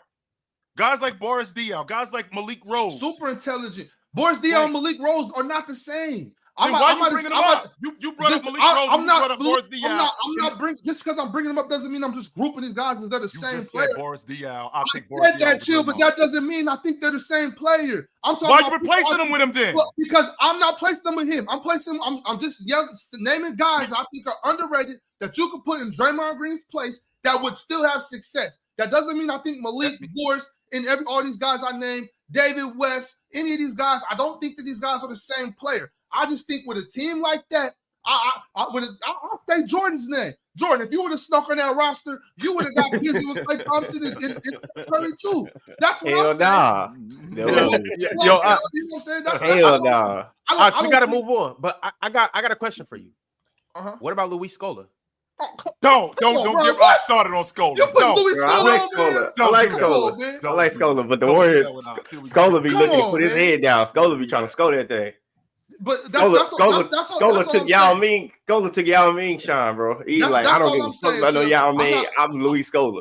I'm not saying these guys are the same as Draymond. I just think that you could have put a good amount of guys on that team with let's say we have 5 guys with 5 different skill sets. As long as they're willing passers and competent on the defensive end, I think they have success on that basketball team. Now, Draymond Green brings another aspect with his mindset and his ability to be a floor general on both sides of the court. But I think you get that with Boris Diaw as well. All right, y'all. We got to move on. I got to get to the next guy. Salute to Draymond, a 4-time champ, 2-time All-NBA, 4-time All-Star, 1-time Defensive Player of the Year, and 4 All-Defensive first teams, y'all. All right, moving on to the next guy. We are going from one guy that was on a dynasty to another guy that was on a dynasty, but his dynasty was in the 90s next to Jordan. Dennis Rodman. Bro, how do you have Dennis Rodman on the list, not Draymond Green? Yeah, who had Dennis Rodman? I did not have Dennis. So this is the top 10 right now? Wait, no, but someone must have had it. Ron gotta be trolling here. I had Dennis Rodman. But not Draymond's? That's what I was going to ask. I was going to ask that. So remember how I said I'm not mad at Dennis Rodman? Remember how I said I'm not mad? Remember how I said I'm not mad at Draymond? Right. Yeah. I'm not mad at Draymond because I had Dennis there. I just think Dennis was a little better than Draymond. At what? Rebounder. He was a better defender. That might want a better rebounder. That might want a better defender than Draymond Green. Better defender, better rebounder. He was better. You talk to me all the time about Magic Johnson's inability to move his feet side to side. That's what made Dennis Rodman one. I know. That's what made. And Draymond was not that. And Draymond was not that on the perimeter. What Dennis was. Whoa. especially as an interchangeable player. So if he's guarding the two, if he's guarding the two, he was not moving his feet like Dennis Rodman. He was not beating guys to spots like Dennis Rodman. Yes, he was not doing that. Even if he wasn't, because I can't bother to argue about the perimeter defense.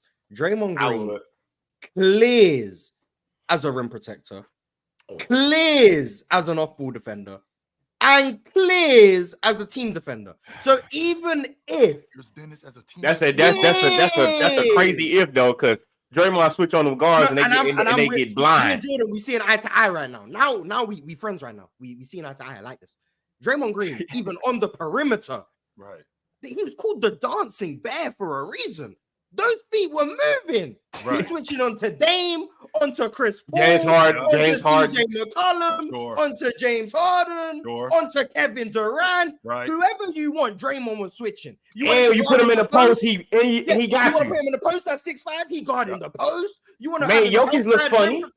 Like he's doing all of it. Now, made Jokic look funny a few times.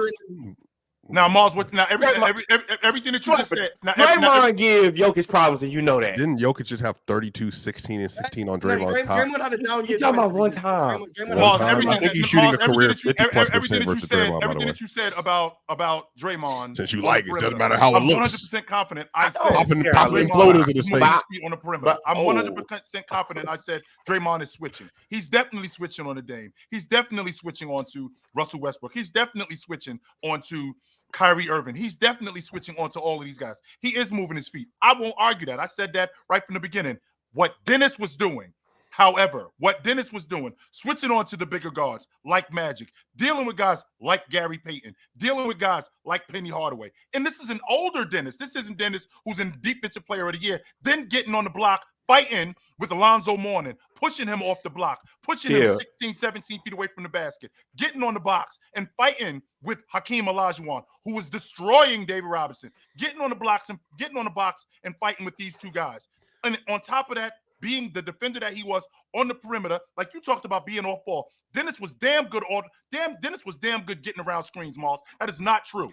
You talking about Dennis? You talking about the older Dennis? You talking about Dennis on ecstasy? That's the one you talk about. You talking about Dennis on ecstasy? Look, Dennis on ecstasy, Dennis on weed, Dennis on drink, Dennis on whatever else you want to, whatever else you want to classify. In the 80s, they was doing something else. Dennis on that, he clears Draymond. Not clears. He's better than Draymond. When you talk about a guy off ball, right? We talk about a guy off ball. That means I'm chasing. Not only am I chasing, that means that I'm in the passing lane. That means that I'm switching. I'm looking for avenues to get around screens. When Dennis Rodman is chasing James Worthy, when he has to chase James Worthy off screens because of that high-powered offense, even though James Worthy was doing everything that he possibly could to get that. I think this was year 88. Yeah, that was year 2 for Dennis. When he did what he did with Dennis, that's year 2. But Dennis Rodman as an off-ball defender, being able to get around guys, Dennis's ability to recover, because you're talking about Dennis as a rim protector. Dennis's ability to recover was fantastic. In fact, he would actually let you beat him and recover at the rim. That's who Dennis was, where he could block shots. Dennis wasn't a shot blocker in the sense where he's leading the league in blocks. No, he was never doing that. But what he was doing was he was protecting the rim, especially at his position. He 100% was doing that. Not like Draymond. We can move on after that. The reason I'm not arguing the perimeter defense point, because it will come down to just my eye test versus your eye test. There's not going to be numbers to back anything up. So that's at the end of the day. But I implore anyone, and this is why I'm, I guess, mad at Dennis Rodman and his off-ball defense. Go back and watch that infamous Hakeem Cook and David Robinson series. Yep. That whole series, Dennis Rodman refused to play any sort of help defense. He just refused to go near Hakeem. Just go back and watch it. You can find the games. He refused to help. He just hold on, Mars. Though hold on. Wouldn't. And you may be right. You may be right. But also, we don't know what the defensive plan was either. We don't know the scheme. Mars, it is sometimes where it's like you stay with your man. You don't go over. There's a reason Dennis Rodman wasn't on that team for much longer. And then sometimes, Mars, that wasn't. Well, I'm saying that would be a guarantee. If Dennis Rodman was doing his part on the court, the Spurs would have been able to overlook what he was doing in terms of his antics. Moss, he averaged 19 rebounds. He led the league in rebounds. Wow, good for him. And then when time to go help David Robinson on the team. That's the deciding factor. He got rebounds. I thought rebounding was a part of defense. Yes, it is, but that's not like I said. It's a part. No, with everything else though. With everything else though. No, we got the whole other part. Yes, we got it's the whole a part of defense. Draymond Green is not the rebounder. Dennis Swiper, you're not gonna see none of this list. When I'm talking about I'm saying, bro, like we're just talking about nominations. The fact that one of them is actively refusing to help his team off the ball, and the other one is maybe the best off-ball defender we've possibly ever seen. PCL debate. That means something to me. That one series, Mars. You can go back and watch Dennis Rodman throughout his career. So he was a crease off the ball. Yeah, he was a no, crease off the ball. No, don't put words in my mouth. Let me say my statement. That series, yes. His career, he's not Draymond off the ball. He's not. And Draymond's not him. Who said? Wait, hold on. Just to be clear, could I? It had to be Chill, probably. Chill. If it wasn't you, I apologize beforehand because you're my brother. Obviously, I did not vote for him. Just so you know. But just who brought up Dennis Rodman better defender than Draymond? Well, Ron and Chill agree with that. I don't know what. Oh, okay. Well, then no, that's not true. It's not true at all. Let's just move on. Let's just move on to the next thing. It's not. It's not true. It's respectfully. It's not true. Shout out to Swiper being the voice of reason. Yeah, let's move on. It's not true. I'm not even trying to be dismissive, but it's just not true. Like you just also Pistons Rodman is by far a better defender than anything we saw on the Bulls. Well, that's what I'm talking about. I'm just pointing out for like anyone's like, oh, Rodman on the Bulls. Like Rodman on the Bulls is that's fat Rodman. I don't know, whatever. Skinny Rodman when he was actually moving on the perimeter, like that Rodman. Remember, y'all gave me that as a PCL debate, so I had to go back and watch all the Rodman highlights and all that stuff defensively because the bad boy Pistons versus the 2004 Pistons and all this stuff. Rodman was a dog. He just wasn't Draymond. Draymond as a negative offensively in 2022 was still like a +4 or whatever else when he was on the court. Like bro, if Draymond was able to foul like Dennis Rodman back in the day, you might see. He does. No. He get flagrants. He wouldn't get flagrants back in the day. No, he fouls. No, my dog. But he wouldn't get flagrants back in the day. No, but listen, he literally puts his leg between. I had a beef with Draymond. I had a beef with man. You know he used to do that to the Rockets, bro. But what I'm saying is, if Draymond in that physical era get to be as physical, and I'm not saying he's not now, but I'm saying him with them rules, that might not even be close. Can we roll through these nominations, bro? Because I don't even want to talk about 10-6 on the power forward. I really want to talk about 5-1, but I'm not going to be here for that. So. Yeah, you're not gonna make it. Yeah, you're not gonna make it. Yes, you are. Is everybody cool with this? I have a hard hour meeting at 1 o'clock. We're gonna breeze through this. I'm gonna get through the list, and then we can go back. Yeah, we're gonna talk about everything. All right. We can settle on a name for a minute or two, but let's get through the list. Yeah, we're gonna just so Swipey can be here for the whole list, and then we'll spend the rest of the show. Did an hour and a half yapping, listening to Jordan live. Focus, Swiper. Come on, brother. I want to keep talking instead of getting through the list. Focus. I'm gonna invite you. I'm gonna invite Swiper to my live. Another honorable mention, Ron. Where were we? Here we go. All right, so here we go. We are now in the top 15 for honorable mentions. Shout out to Al Horford and LaMarcus Aldridge for wasting. So if Jordan had Draymond at 9, and Rodman's above Draymond's on the honorable mentions, you had Rodman at 8, Ron? Yeah. Jesus. Okay. Interesting. Crazy as hell. Hey, man. I take it, Ron. So you couldn't even just get Draymond at 9 if that was the case? So who you got at 15, Ron? Who's the honorable mention at 15, Ron? I didn't want Draymond at 9. I can understand Draymond, but go Rodman at 8, but you can't get Draymond in the top 10. I mean, I guess. Okay, cool. All right, next at 13. Rasheed Wallace. Yeah, bro. I'm out of here, bro. How Rasheed get an honorable mention over goddamn LA? Because what do you? That's not even a comparison, Jordan. Was Ox the only one? Yeah. I'm the only one. Draymond Green honorable mention. Okay. Yeah, look at man. Get Draymond Green in there. Yeah. Oops. Damn. Rod trolling. Where did Ox have Rasheed? Like 7? No, I'm not worried about that. Oh, well, since you asked, Mars, I'll answer it. Yes, he did have him at 7. Interesting. I should have had him at 6. Another person who crossed my mind, but wasn't crazy. But I don't think I really had him at 7 though. But yes, I did. I had yeah, that's right. All right, y'all. Moving along at 12, we have. Oh my God, Chris Webber. This is not happening. Is that who Ox had at 6? Chris Webber was on my list because the way he commentate. That shit is ridiculous. But whatever. No, I'm just kidding. He wasn't on your list because the way he commentates? No, he wasn't on my list because of the way he commentates. He's one of the worst commentators of all time, bro. Worst commentators of all time. Then that means when we get to the top 10 centers, there's no way anybody can have Shaq. Bill Walton. All right. No way. You're tripping. Don't even try. Wait, so He ain't playing enough damn games. was Chris Webber only on one list as well? No, I had Chris Webber at 10. Didn't have him on my list. Okay. Shout out Chris Webber though. He was elite. Shout out to him, yeah. All right. Continuing to keep it pushing. At 11. Oh, no. At 11, correct. Tides? Is it tides? Chris Webber Yeah, not here in we the go, top here we 10 is ridiculous. At 11. Oh, we do have a tie. 10 and 11. It's March no way Madonna. Chris This Webber's to be the first person on the list. Okay, interesting. The tie is between Elvin Hayes and Pau Gasol.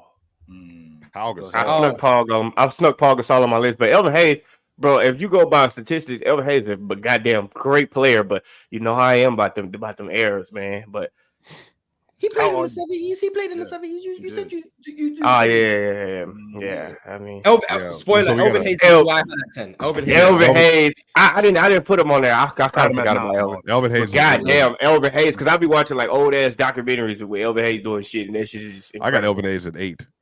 So I had him at MVP 10. too. Pau Gasol was one of my first cuts. Him and Draymond. Pau Gasol was like they were right outside my top 10. So I'm picking. So we have to vote in Pau and Elvin Hayes real quick. Yeah.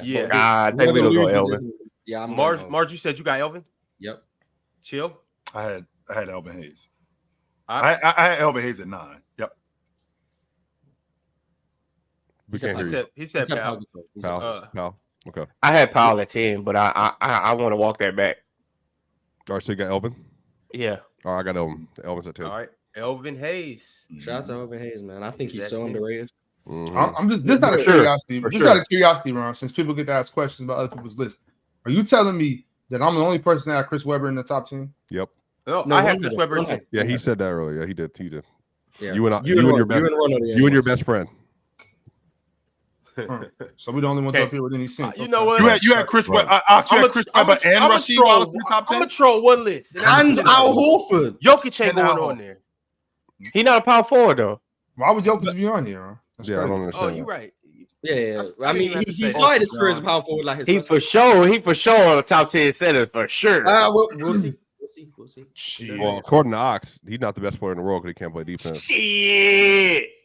He don't like who's the best player in the world? I didn't say that. Hey, from the wire, You don't have time for this. Not going down that road. Come on, Ron, do your job. I can't. I'm supposed to just let him lie on me. I've never said Jokic wasn't the best player in the world. You didn't. No, you did not. You did not say that, Ox. That's not. true. Never once said that. Hey, I'm about to say it like from the wire. Shit. No, he did not. Hell no. All right, so at 9, we have Mr. Pettit. Yeah. Okay. Nah, no. I had Pettit at 9 too. I had him at 8. What era is that, Mars? 50s and 60s. Yeah, Pettit was cold. Ain't no way. Yeah, that was my thing. I was gonna have because Draymond's and Powell, I didn't know what I wanted to do. I was gonna leave Pettit off and then have one of them at 10, but then I was like, he did play after the shot clock. So Pettit was crazy. I got a point. Still averaged 25 and 15 points. If he played 1 year without the shot clock, I would have took him off. But he came in right as the shot clock. 1 year, that's heat. Yeah, that would have been enough. I could have been like, pre-shot clock doesn't count. If he would have played a second without that shot clock. He came in right when the shot clock got implemented, so I was like, I can't put him in. So I ended up having. Shout out Bob Pettit, man. I ended up having. Hey, barely missing that no shot clock error. All right, back on here at 8. We have Anthony Davis. So just go here. So because who had Anthony Davis the highest, Ron? The highest. I hope it was me. I had Anthony Davis at 8 for sure. I think I had him at 6. Okay, I had 80 at 10.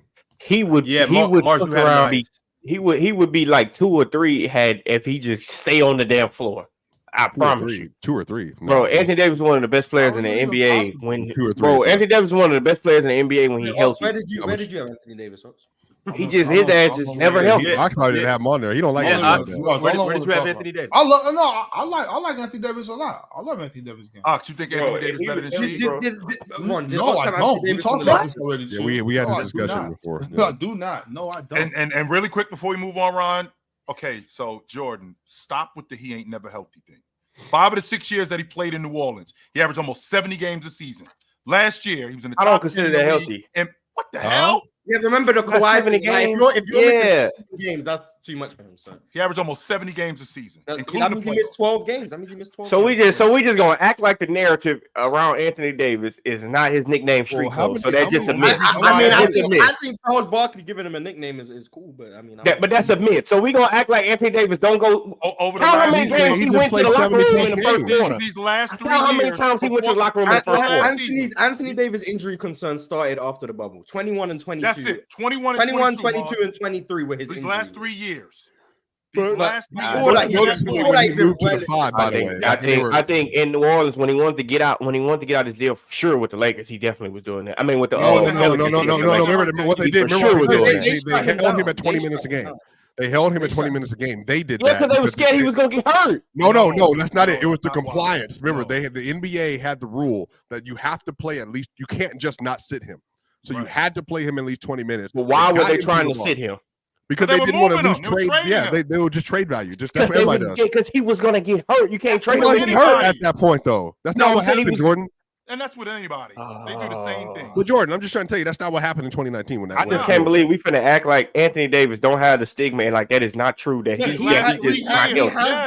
has the stigma. These last 3 years, yes. 64 games his first year, 67, 68, 61, and then you get 75, 75, 56, 62, 36. 56 is the year that the Pelicans shut him down. That's number one, Mars, and number two. In the COVID season, that was 62. That was the year out of 72. 62 out. No. They still missed 10 games. He was on his way to. He was on his way to playing 70 games if COVID didn't shut the season. Yeah, but Jordan doesn't value 70. Jordan thinks you have to be playing like 77 games. Yes, I think so. And then you got 36. What about 36? No, 40 games. 21, 22, and 23 are injuries. Correct. Absolutely. 21, 22, and 23 are injuries. Absolutely. Jordan, where'd you have AD? 8. And I would have him higher had he play. If he just played, I would have him higher. 2-3, and I'm looking at 2-3, and I'm like, he ain't good as these dudes. I mean, Anthony 2-3 Davis, like Michael Jordan, motherfucker, bro. No, I'm saying like Zone? I would have him. 2-3 like the Anthony Davis without getting hurt. All right. Anthony Davis, 26 minutes.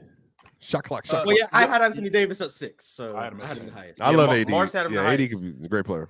I had him at 10. Yo, Jordan, special player, man. Jordan, do you know what terry cloth is? Is that a little towel? Something like that. Yeah.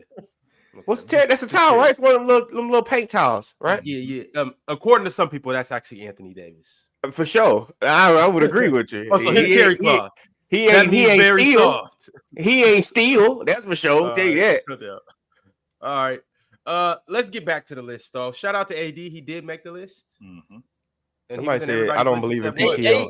I think 8 is valid. I'm not mad at it. I mean, I know he's going to be above him at 7. I'm not going to like it, but I think it's well. Do you have a prediction? I'm assuming this is where Kevin McHale would be. Yeah. Kevin McHale should be about 6. Yeah, I had him at Kevin McHale at 7. Yeah, boy, I had to get Kevin on there. I think I got him at 7 too. No, I know. I got Kevin McHale at 6. Ooh, boy, but 6-1, y'all. Ooh, man, this is gonna be. I got his ass right above Giannis. Well, hold on. I think I had Kevin McHale at 9. So I think you had him the highest. I had him at 6. Jordan and Ox both. Yes, I have Anthony Davis above Kevin McHale. Absolutely, I do. What? Okay. Well, he's standing alone in that corner. So I'm standing alone. Go ahead. Kevin McHale is the first player out of everybody that I mentioned that made everybody's list, and the rest of these other 6 guys made everybody's list too. Who was also a rotation player to start his career? Yes, he was. Yes, Kevin McHale was a rotation player to start his career. And I'm gonna ask you before we move on. Am I crazy? Not do you agree, but is it crazy if I say McHale has the best post footwork ever? Yeah. No, we agree. We agree. That's known around the whole NBA community. Like that's known around the whole NBA community. No, that people have been saying Kevin McHale and Hakeem were like the first 2. Kevin McHale get your ass on that box and put you in a blender, on lunch. That's known around Kevin McHale's, like around the whole NBA community. Period. Like lunch on that box, bro. They would talk about that in a random broadcast. Like this guy look like Kevin McHale, like in a random broadcast. Like no, that's not crazy. No, it's not, Moss. It's not ridiculous to think. That's almost a fact. That's definitely almost a fact. Elite. He had them. I can't wait to the end of the show to go watch some Kevin McHale highlights. Sure. Go ahead and get to 6 so we can argue because I already know what's about to happen. I know what's going to happen. Go. I'm gonna tell y'all right now that this one dude is gonna be high on somebody's list over here with a little paprika in their hair, and I'm gonna say he's not better than this dude. Go ahead. Wait a second. Hold on. McHale was just at 6 or 7? 7. I had him at 7. Okay, all right. I had him at 6, but they got him at 7. Because I know y'all put Giannis in here. And with that being said, if these other guys on my list aren't in here, I'm gonna break my computer. Everybody had the same 6. Everybody had the same 6. The next 6 is like the 6. Okay. No, I had McHale over Giannis, but yeah, me too. All right. No. Before we start lying, Jordan's gonna start going on a whole thing right here. Jordan, that's Giannis don't know how to play basketball, bro. Hey, but hold on, wait. We can't get into this right now. We can't get into this just yet. All I'm gonna say is, look, hey, when we do the center, let him off the hook with that, Ron. Let him off the hook with that. Oh my goodness! When we get to the center list, Ox, Jordan, stay off the weed. I don't smoke weed, no. Bro, Giannis don't know how to play basketball, bro. That motherfucker just crazy. Ain't no way y'all got Giannis over Kevin McHale. Bro, you want to be taken seriously. Right, who's at 6? Ron, who's at 6? Well, he productive. He powerful as a motherfucker. You want your basketball takes to be taken serious, and you got Giannis over Kevin McHale? Westbrook doesn't know how to play basketball. Derrick Rose doesn't know how to play basketball. John Morant doesn't know how to play basketball. All them got a mid range. Giannis got a dunk. All of them got a mid range. Giannis got a dunk. Why is it that every single time? I mean, he and I had a conversation before, so he ain't even. He old news. He old. Who that? First off, before I go, who's at 6, Rod? Like go before you leave. Who got set number 2? Before he says what he said. Who's at number 6, Ron? All right, let's gotta be Giannis, right? I'd assume. No, it better not. It better damn not. I'd assume because Jordan and Ox have dragged down his overall. Yeah, I had him at 7. Y'all in here got. Bro, come on, bro. Oh, that might be because of me. Yeah, that might be because of me. Bro, who the hell got Giannis? Y'all genuinely think that Giannis is better than Charles Barkley? Yes, but that's not the issue. Let's talk about this. Let's talk about this. The issue is y'all gonna put Karl Malone ahead of Charles Barkley, which is whatever. You can feel whatever. Cool. Karl Malone should be number 3. But what? Yeah, I was gonna make your point. Swiper, make this point because I'm damn that point, chill. Damn that point. He ain't talk about nothing. But anyway, back to Charles Barkley or whatever Swiper was going to talk about. You want to put we want to put Karl Malone above Charles Barkley. Apex better than Karl Malone. I'm sorry. Like he wasn't. He was better. We already had this conversation. Even if he was, you said but they're interchangeable. 5 and 6, cool. 5 and 6, cool. I think 5 and 6 for both of them is cool because they for damn sure ain't better than the other 4. I can tell you that right now. Damn sure not better than the other 4. And Mars is gonna lie. He's gonna lie to you and say that he is whatever. Karl Malone for me is 6 on my list. I think Charles better at Apex. If you want to give longevity to Karl Malone, no problem. But I for damn sure know that 4 people are better than him. For sure. Let's get to the list. Let's get to the list. Get to the list. Next. Yeah, I had Charles Barkley at 7, so I don't know how he ended up in at 6. How was Karl your issue? I personally just don't think Karl's better than you. But I get it. We can get to it. I mean, I wanted to leave him off the list just entirely. But I know, me too. That's what I'm saying. Maybe that's it too. I mean, I'll leave Karl Malone off the list. I'll admit protecting kids is important. So I was just about to say that. I was just about to say it got to be something else about that. We can move up. You're not being a social justice warrior, leaving them off the list. Social justice warrior. I need to see your political card. Social justice warrior. I need to see your card. Ron, go ahead. We gotta leave OJ off the list too, by the way. For sure. The NFL though. The NFL just 14-game season of all time, 1,000%. Go ahead. But the NFL definitely leave him off the list. So I mean, leaving that man off the list ain't gonna help nobody. So some people must have Giannis mad high if he's able to overcome Ox and Jordan hating on him. Bingo. Oh my god. Yo. At number 5. If he gets one more championship, I would consider it. Would you consider what, man? Hold on. But he still can't play basketball, even if he wins. Giannis is better. So I don't know if his body. I don't know if he's gonna last. So we're dead. So like we 13, think 15 seasons. Dirk Nowitzki's better than Giannis Antetokounmpo. Is that correct? Yeah, I do. I do. Because yesterday, Swiper was with me on this longevity part of things. But now today he's. No, but I think in Apex, for sure. But I also have like Jokic is going to be higher on my list than. Well, I don't know how. But I already figured that just because it's Jokic. But I don't know how y'all value like the.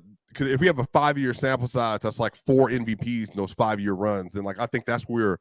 But I just think Giannis has like 12 years. I know, but I think Giannis has 7 MVP seasons in a row. I think Giannis at his apex is better than Dirk. But I'm saying, Dirk is put together over a decade. But it's a 7-year. I think in the 7-year run that Giannis has, he is an arguable best player in the world for a 7-year run. Depending on how you feel on LeBron, or 6, whatever. LeBron, obviously, that 2020, and then 21, 20. Well, sorry, let me go back. 19. Okay. He was in the conversation. 20, 21, yes. 22, yes. 23, 24. Yes. So 6. Now, I don't think 6. I don't think he was the best. I don't think he's the best player in the world now. I think he's in an argument. I think Giannis is one of the best offensive players in the league, has been consistently. Maybe the best rim pressure player of all time. One of the best weak side rim protection players of all time. One of the best playmaking wings of all time. The issue is that Giannis, again, is just 29 years old. So maybe that's part of the conversation as it goes. I just really value Giannis's peak. I think at his apex for the 6-year stretch, I think he's just been better than Dirk over the course. But again, if you want to give Dirk a longevity argument, cool. I think he's a better player than Dirk. Peak for peak, I think he's better. Sure, but I'm just valuing Dirk from like 01 to like 2013. Completely fair. Like, completely fair. That's the own, like, for me at their best. If I was doing a peak list, Giannis would be higher. And then also, if we're and again, just advocate for Dirk. I have Dirk at 4 behind Giannis. But if you want to say playoffs, Dirk we have Dirk at the same spot. We have Dirk at the same spot. So yeah, Dirk arguably. I got Dirk 4 too. I mean, trifecta, nice. Mm-hmm. Wait, right behind Karl Malone. Me too. I don't have Karl Malone that high. I'm just not a Karl Malone guy. Respect. I'm not, but as a basketball, some of y'all up here are Karl Malone people. I get it. Like, he fits the play style you like. I just don't like Karl Malone that much. I never did. But yeah, that's why Giannis was 5th for me. Just because of the longevity. I had Giannis at 6. He's crazy. Yeah, 6 still? Who do you have ahead of? 6. Barkley. I had Barkley ahead of him. Wait, how is Barkley better than? How did Barkley drop? Because I know Ox had Barkley high. Chill just said he had Barkley at 5. I had Barkley at 5. Swiper, you have Barkley at 5, right? I had Giannis at 7. You have Barkley at 5. Jordan, where do you have Barkley? I think I have him at 5. Let me see. Hold on. I got Barkley. I got Barkley at 5. Barkley at 5. Did Ron leave him off? I got Barkley at 5. I got Barkley at 5. He said everyone's on the list. So Swipe has him at 5. Jordan has him at 5. Ox, you said 5? Yeah, 5. Yeah. Chill has him at 5. Ron, where did you have Barkley? Yeah, Barkley. You're muted, by the way. Yeah, we couldn't hear you. Let me see. Oh yeah, I have Barkley at 7. Oh, okay. So me and Ron had him at 7. That was enough to get him down. Okay, interesting. Okay. Oh, you must have Giannis at like 3 or something. Okay. Probably I was just trying to 1. I was trying to map surprise. Okay. But yeah, I wouldn't be surprised if Ron had him at 2. I mean, what's crazier? Me having Giannis at 2 or me not putting Giannis on the list? 2. Giannis not on the list is crazy. Now, Giannis at 2 is crazy, but both of them are equally insane. Putting Giannis at 2 is just irresponsible. Leaving him on the list is illogical. Crazy. Putting them at 2 is just irresponsible, bro. I mean, you can make a cheap argument for Giannis at 2. I wouldn't make it. I don't know if Giannis is gonna last like how for us to even be talking about him like that. What do you mean talking about? He already missing a lot of games now. Well, Jordan, you're a coach, so this is why I'm so confused. I can get people trolling saying Giannis can't play basketball. Giannis is undoubtedly one of the most skilled bigs ever. Mm-hmm. The problem with Giannis. Wow. Well, I was gonna get to it if y'all stop yapping and try to interrupt me. Go ahead. For some reason, y'all think I'm small or something, bro. I don't know what this is. Like, damn how big whatever this thing is, bro. I don't know what all this narrative and stuff over here is. You better stop flexing. Giannis to sit your ass down. Giannis is. You have no leverage, by the way. Giannis is literally one of the best playmaking wing bigs ever. We can agree on that, Jordan. I'm asking Jordan in particular. Is he not one of the best playmaking wing or bigs ever? 6'10" or taller players ever. Yeah, he make plays. Yeah, I will give you that. Yeah, he make plays. Yes, He's not one of the best passers, 6'10" or above ever. He's not a better passer than Marc Gasol. I said one of. One of. Where do we stop that at? Like top 5? Or you got like top 3? He is. Yes, he is. Yes, he is. Swiper. Okay, 6'10" and above. He's definitely one of the better passers. One of the best scorers ever. 6'10" or above. Just period. Now, Jordan, I don't care if you don't like the way it looks. No, I'm not mad about that. In the hoop. No, I don't agree. Okay. Just to finish that. You go put it in the hole. He's one of the best at 3 things ever. Now, weak side help defense. He's one of the best weak side rim protectors ever. 6'10" and above. What do you mean? What do you mean? A little tough. What do you mean? Okay, that's fine. I got a DPOY. That's fine. Okay, that's fine. So, all right, sure. That's 4 things. What if Giannis only played 40 games for the next? He's not the top 10 big man. And then the last thing, I fifth one. I don't know about anyone else, but my list wasn't a projection. I'm just saying Giannis right now for me. Right now, exactly. Right now. He's not right. He's good. I got him at 6, Mars. That doesn't mean that he won't move up. He still got work. He still has work to do. That's why. Is he one of the 4 best drivers of the basketball? Oh, for sure. That's a fact. So you have 5 things. 5 things for 6'10" and above. He's one of the very best that's ever touched the court ever on 2-way value. And so Giannis is about to hit 30. But you're saying he's not skilled. You're saying he's not skilled and can't play basketball, even with these 5 things you've admitted he's one of the best ever at. No. This is my thing. This is my thing with Giannis. Giannis is kind of like Shaq. Like Giannis kind of get in that paint, bully the shit out you, and dunk it. That's Giannis. Shaq wasn't skilled? No, Shaq was skilled, but Shaq played center. They throwing it to him on the block. Giannis just running in the lane. Can't nobody touch him. Shaq would peel the ball off the glass and go with it. He did that a bunch of times. Not like, come on, we ain't gonna say that. Like, not a bunch of times. Like, yeah, that's not even point. Even if he's not doing it like Giannis, he's still doing it, which makes it a skill. But keep going. I'm saying Giannis benefits for you not being able to put your hands on him. That's freezing. But he gets fouled more than anybody in the league, though. Because the fouls that they gonna call one touch, he going fast as hell. He bumping the shit out you. No. And you can't touch him. That's a foul. LeBron doesn't get to the free throw line. He's been getting hands on Giannis is gonna do nothing. What do I think?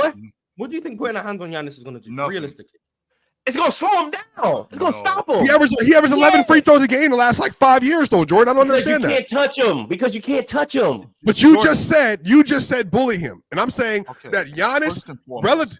I didn't say bully him. I didn't say bully him. But look, I said across 2017 till now, touch a guy that's going fast as hell. I'm watching teams in the playoffs foul the mess out of Giannis. Watching it line and not get called. He had 17 straight free throws in the closeout game of the finals. What are you talking about?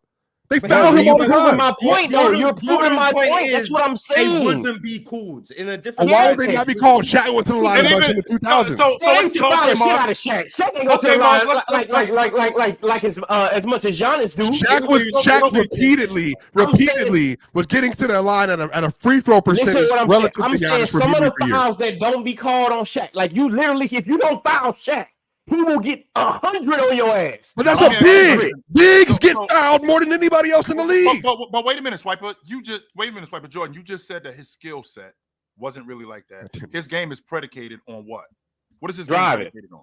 Driving to the rim, bully ball, fast as hell, 100 miles per hour. Do you remember Giannis when he first showed up? Yes, I was a Giannis fan. I've had takes about saying who Giannis was going to be. This is what I'm asking you. So you remember when he showed up, and what does he look like today? Giannis showed up. He had a nice jump shot. Absolutely. I'm just talking about physically. I ain't talking about his game. Physically. Oh, 6'9", 205, Giannis? Yeah. Clean pole. Right. Clean pole. What does he look like today? Jacked. Right. So with him being jacked, what is Giannis's game predicated on today? Going to the rim. Physicality. That's the point. I'm not disagreeing with that. I said that. So with that being said, you can't touch him. If you could touch him, it wouldn't matter because of the 40 pounds of diesel he put on and him playing through contact. It absolutely would matter. It absolutely would matter. If you see the way that they barely touch somebody and they call a foul. Don't do that. What are you talking about, bro? Yes, they do. This NBA is predicated on swipe throughs. Slap your hand down, put your head back when you get fouled. This NBA hold on. Is Giannis doing that?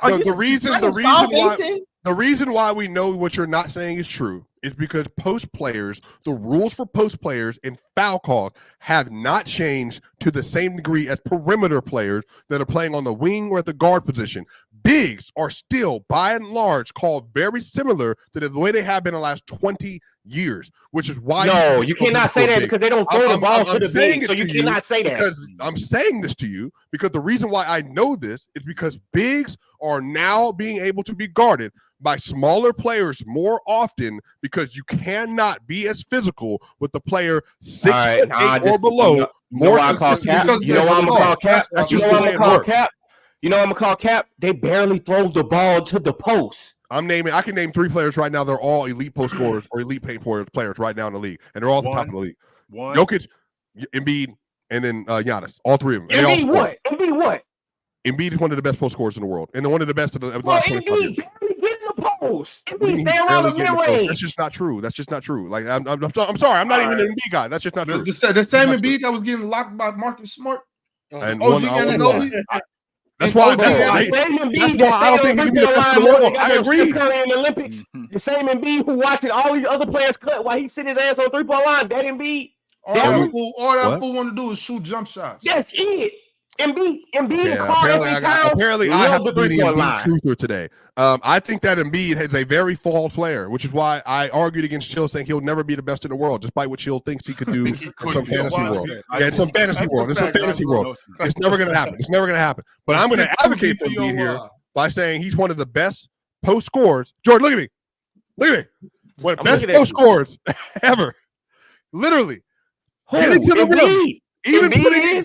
Even putting his shoulder into you, turning like Hakeem over the right shoulder, turning like Hakeem over the left shoulder. Keep him out of this, bro. Keep him out of it. I'm not saying he's Hakeem. He's not even the best post scorer in the league right now. Just don't mention his name in this, though. Why can't I just? All right, since Hakeem, there are 3 players I think that are all time. Cut him off of that super chat, Ron. Cut him off of that super $100. Can't hear you, Ron. You're muted. Jordan, welcome to the big screen. This $100 was sent by Arch, who is a Hall of Famer. And Arch only had to say this. Yep. That this $100 is supporting Jordan cooking run and dunk, man. Yeah, check the PC account. Came straight from Ron. Check the PC account. Appreciate it, Arch. Appreciate it, my man. That came from me. I'm gonna pitch it up here. You got the deepest pockets up here. $100. Man, that 100 was indirectly made by me, man. I made $100 to do this, to twerk on the timeline. That's crazy for no reason. For no reason. Lying. You popping it on the timeline. Twerking on the timeline is crazy. I ain't no way I'm twerking anywhere. I'm not twerking, and I'm not a stripper. I'm not a stripper, bro. That's crazy. He talking about brother Cynthia. He's not talking about you. Oh, okay. I'm about to say, bro, twerking for $100 is unbelievable. Like I don't think we're gonna do that. She's saying you hit that Meg the Stallion on the timeline. That's crazy, man. Personally, that's crazy. I would send 200 to tell Ron to kick Swiper off the show and not let him up on Monday. Yep, that's a fact. Because that works for me. Send me half. That's cool. For sure, I'll send you a quota. All right, who's next on the list? Well, no. Before we go on, I have to ask this question. I have to, because you guys seem to think that Charles Barkley is better than Giannis. Yep. And I seem to not understand what Charles Barkley does better than Giannis. Nothing. And let Chill lie. Yeah, watch. He a better post scorer than Giannis. Look, Chill. Go ahead and lie. Go ahead and lie, Chill. Go ahead and lie. He is on the post scorer? Sure, just that's fine. That's okay. Okay, sure. You're right. Ron, what was the question that you just asked, Ron? Ron, what was the question that you just asked? What does Charles Barkley do better than Giannis? And it's only one thing I'll accept. I think he's better on the rebounding. Box. He's better on the box than Giannis. And I think he's a better. He's not. He's not a better rebounder. He's not a better rebounder. Wait, he's not a better rebounder. The round amount of rebound. Because this is all I know. When I made this argument over Karl Malone, y'all said no longevity. I agree. You don't think Charles Barkley is a better post scorer than Giannis? No, I hate it. Now, are we talking about the way it looks? Are we talking about his Can I say something? Can I say something really quickly? You want to talk about how it looks, the effectiveness, the amount of which they're both posting up, all of the above. Charles Barkley's better. Yo, Giannis is the same in the 90s. Oh, I'm not doing all that. I don't care about Man, is Giannis the same in the 90s? Jordan. Yes. He'd be better in the 90s with legal defense. No, he wouldn't be.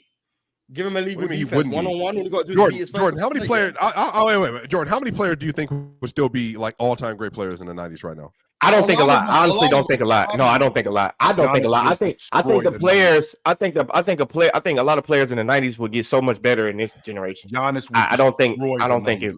I ain't saying that Giannis. I don't think Giannis would be good. Giannis would eat Charles Oakley's lunch. No, you crazy as hell. Bro, Giannis wouldn't play that many games if he had to deal with Charles Oakley like that. Sure, he would treat him like factor meals. Oh my gosh, bro! Let's keep going. Bro, he dealing with Charles Oakley. Giannis not playing that many games. He don't play that many games now, too. You better be right with me for the center list when I put Jokic where I'm going to put him because there's no way. Larry Nance, I want to make sure I'm understanding this, Swiper. Larry Nance could play a bunch of different games, and he could play a bunch of different seasons playing against Charles Oakley and Xavier McDaniel on a regular. Giannis, who is 250 pounds of diesel and more skilled, wouldn't be knocked out against Charles Oakley. I got a question, Chill. Have you ever seen Giannis? Have you ever seen Giannis in person? Have I ever seen Giannis in person? Yes I have. Yeah. Giannis is very, very cut. He look bigger on TV, but he's not like jacked like that. Like he's Sabonis. Very cut. What? No, I stood next to Giannis. Giannis made me look taller. His shoulders is this wide. Yes, he's taller. But he's saying that. No, he's saying that Giannis is diesel. Giannis compared to Charles Oakley. No. Okay. If Charles Oakley wasn't big like that in the 90s, bro, they weren't on the same kind of regimen. If you're comparing them to the size of Charles Oakley, okay. All I'm saying is I'm not a little dude, and I've stood next to Giannis and felt miniature. Yeah, because he's tall. Giannis is tall. Giannis like 7 foot. He's tall. It's not because he's tall. It's because his shoulders can hardly fit through the door. Bro is big as hell. Yeah, bro. But he's not that bro. I'm all around. My best friend is 6'10", 240. Okay, he's not compared to Giannis. And Giannis make him look small. Giannis is what, 7 foot 240? No, but it's not the same. It's not the same kind of 240. You know that, Jordan. Why is it not? Giannis is taller. Because he's a pro athlete. The dude's shoulders are 6 feet wide, dude. That's why. He's a different kind of athlete. But I'm telling you that their body size is the same. My homeboy 6'10", Your dude would be in the league or doing MMA right now, or he played WWE. 5 years in the NBA. He gets paid millions of dollars. He ain't there no more because he ain't as big as Giannis. He ain't there no more because he ain't as big as Giannis. He's not Giannis. That has nothing to do with it. That has nothing to do with it, bro. That's where we at, Ron? Hey, Ron, where we at, Ron? It's no way Giannis is only 2. Swiper got to go in 1 minute. Huh? Where we at? Who you talking about? My homeboy Jonathan Motley.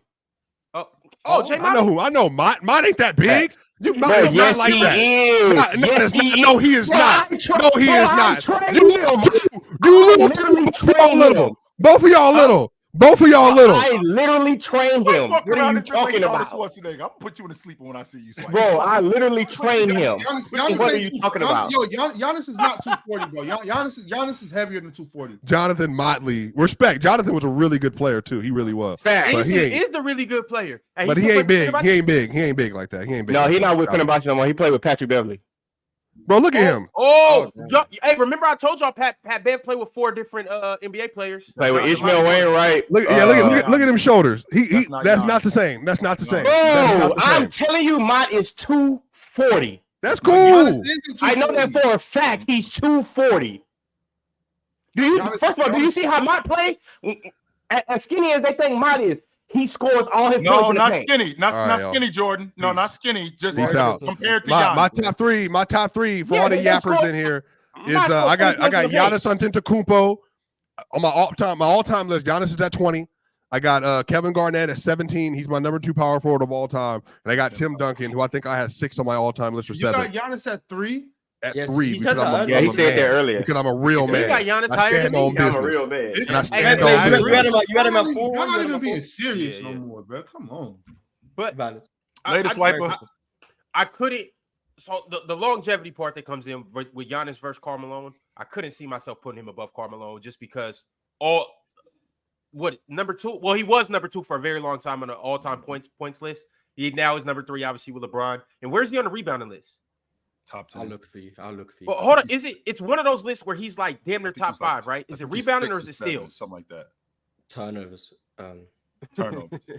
I know he up there for turnovers. Rebounds, he is top 5, isn't he? 7. I don't see his name. I don't see his name. Maybe I'm bugging right now. Oh yeah, number 8. There he is. I thought it was 7. And then steals, he's like top 5, isn't he too? Right? Something like that. Steals career. No. Oh, for power forwards, maybe. Number 13. What a shock. Mm-hmm.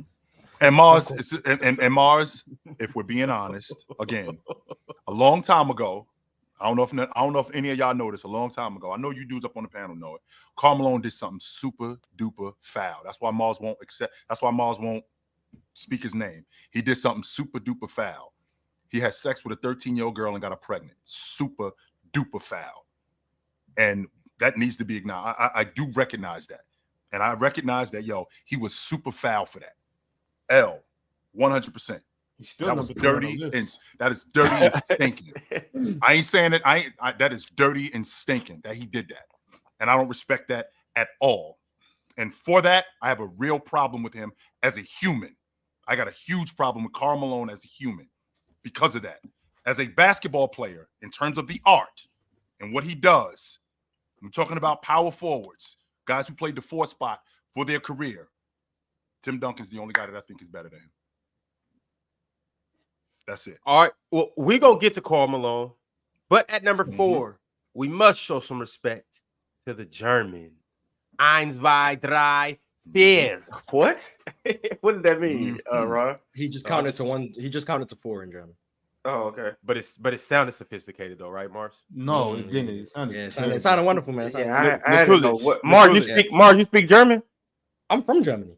Oh, okay. Allegedly. Yeah. Allegedly, okay. Yeah. So now you German, Jamaican, and French? I don't know where Jamaican came from. Oh, chill. Chill. What? Chill just made that up and everyone just ran with it. I mean, I guess.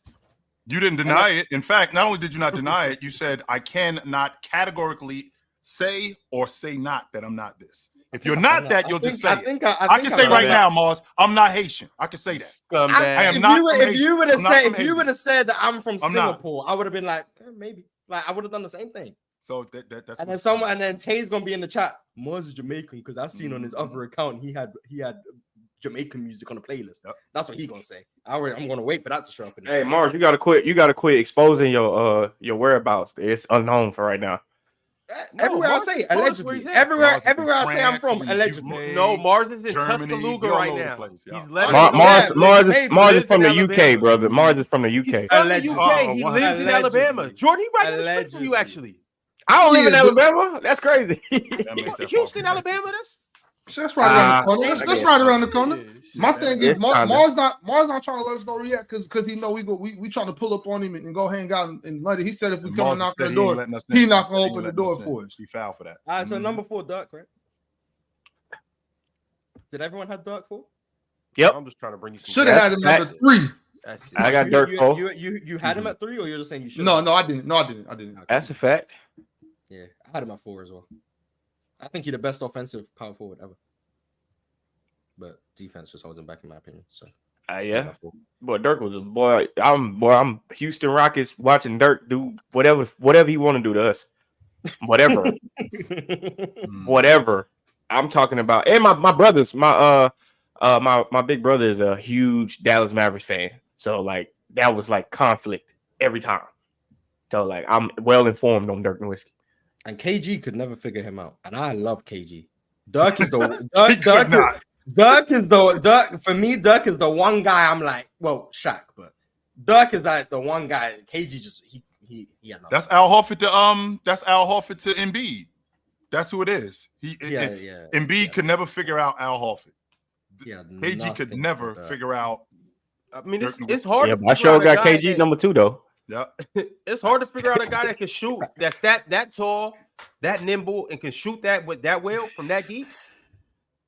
Like Dirk was just, it was nothing you could do with Dirk. Mm-hmm. Dirk, when Dirk is shooting the ball, you at his mercy. For sure, he brought those awkward ass fades to the NBA. That awkward ass turnaround leg kick like that in the post is unbelievable.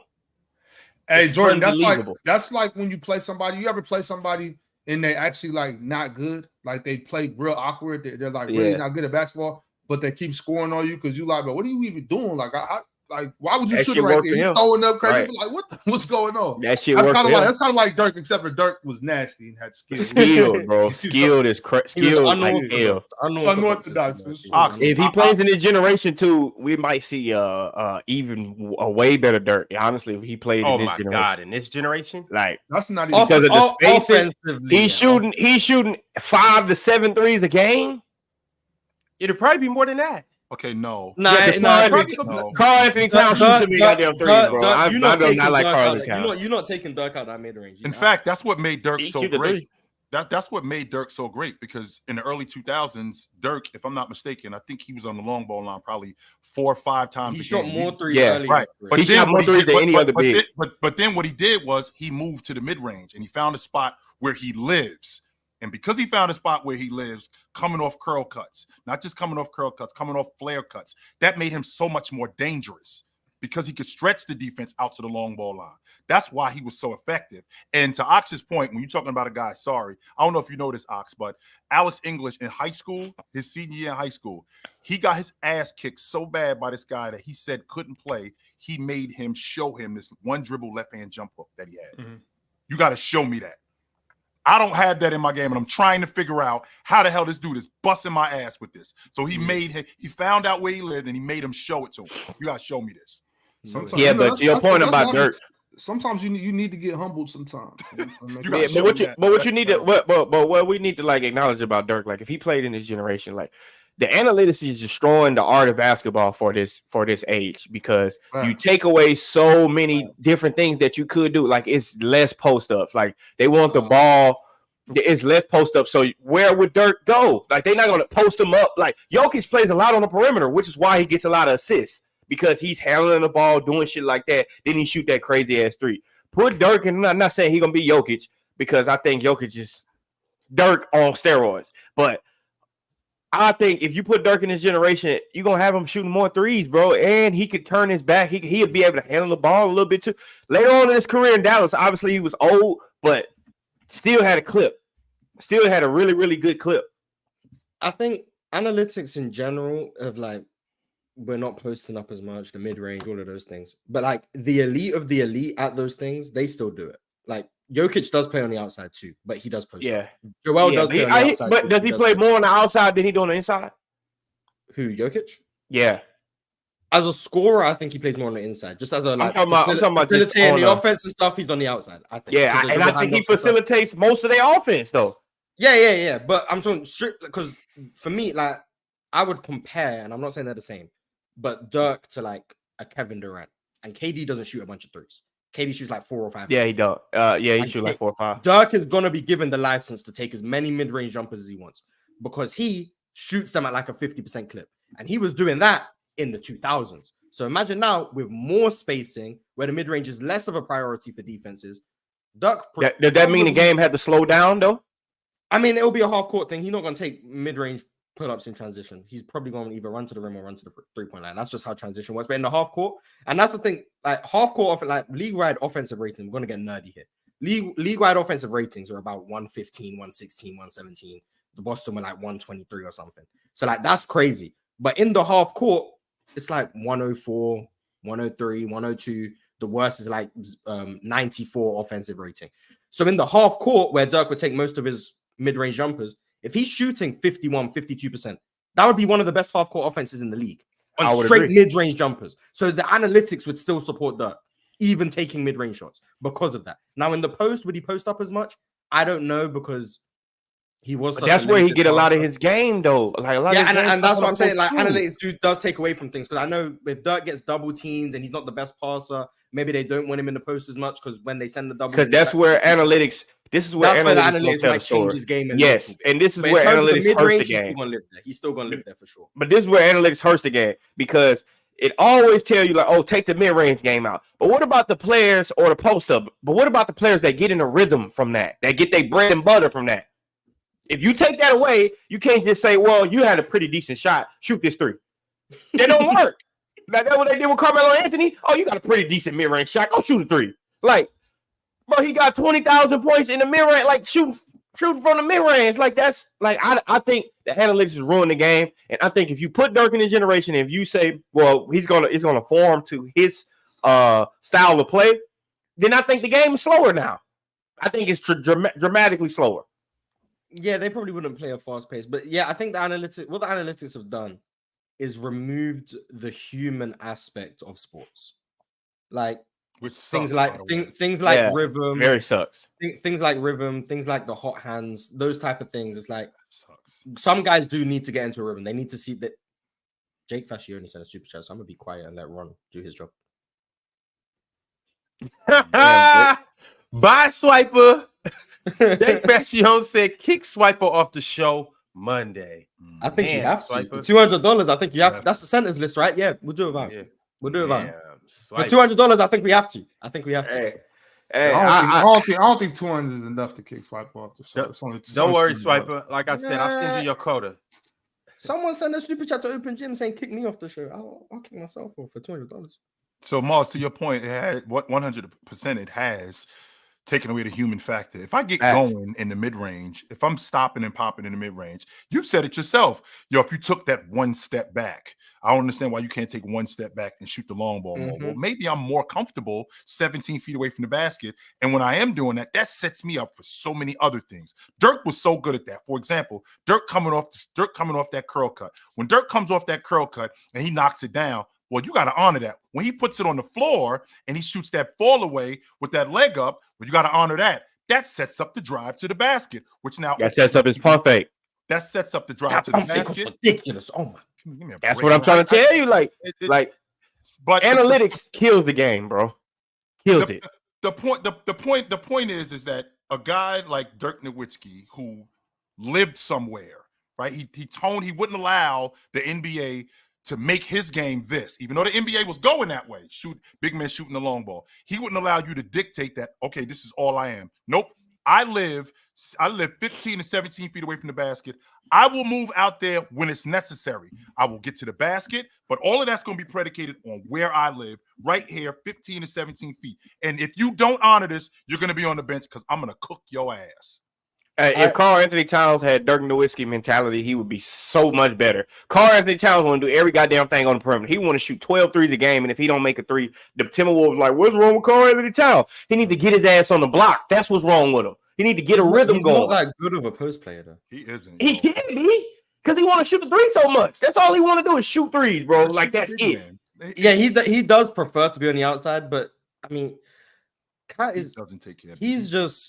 He doesn't have control of his limbs on offense. I think he does, bro. Karl Anthony Towns is tough, bro, but he want to shoot threes like he's Steph Curry. He leads the league in offensive fouls like he just be running people over. Like he doesn't have full control of what he does on offense. Right. And that's why I think he plays on the outside so much, because like the moment he goes inside the 3-point line, he get a lot of offensive fouls too, because he start on the 3-point line and drive that motherfucker, and they take a charge. Like I'm talking about, hey, post up right underneath the rim, turn around, jump hook. Karl Anthony Towns can do that. He can give me that. Not when he got Kyle Lowry on him. He used to do that more. He used to do it more, and then he started learning. He used to do it more when he was younger. Yeah, as a rookie. Then he started shooting, and he started talking about, I'm the best big man shooter of all time. Like, bro.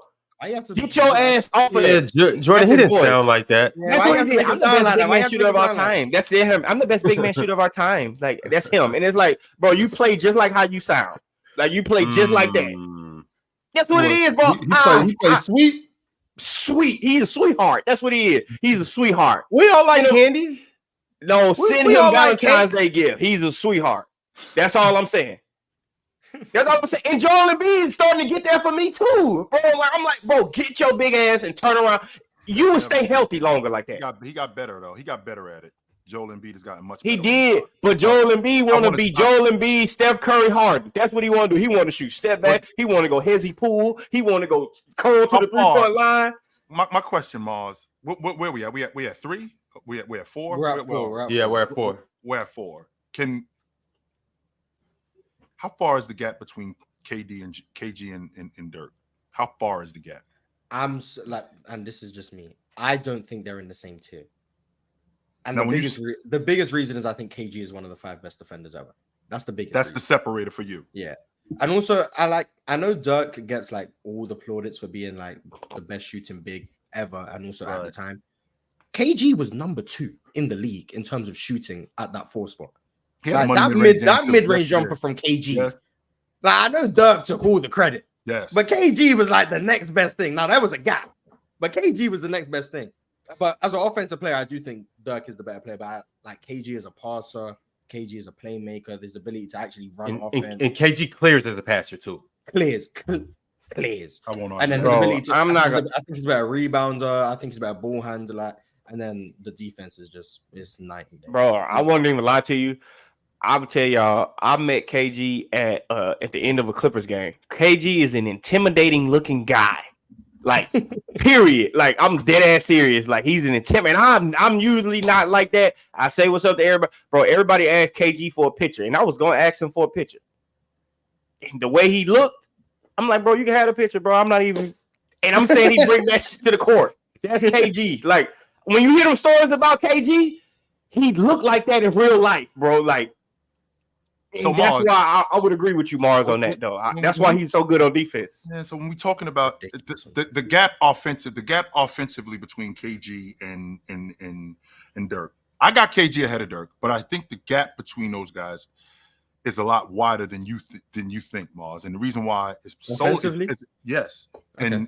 and solely because what Dirk. I won't argue that KG is a better passer. Sure, I won't argue that. That part I won't argue. But the fact that what Dirk was in that specific spot, which is 15 to 17 feet away from the basket, how good he was coming off of screens, how good he was navigating screens, how good he was at getting downhill from just that stuff alone.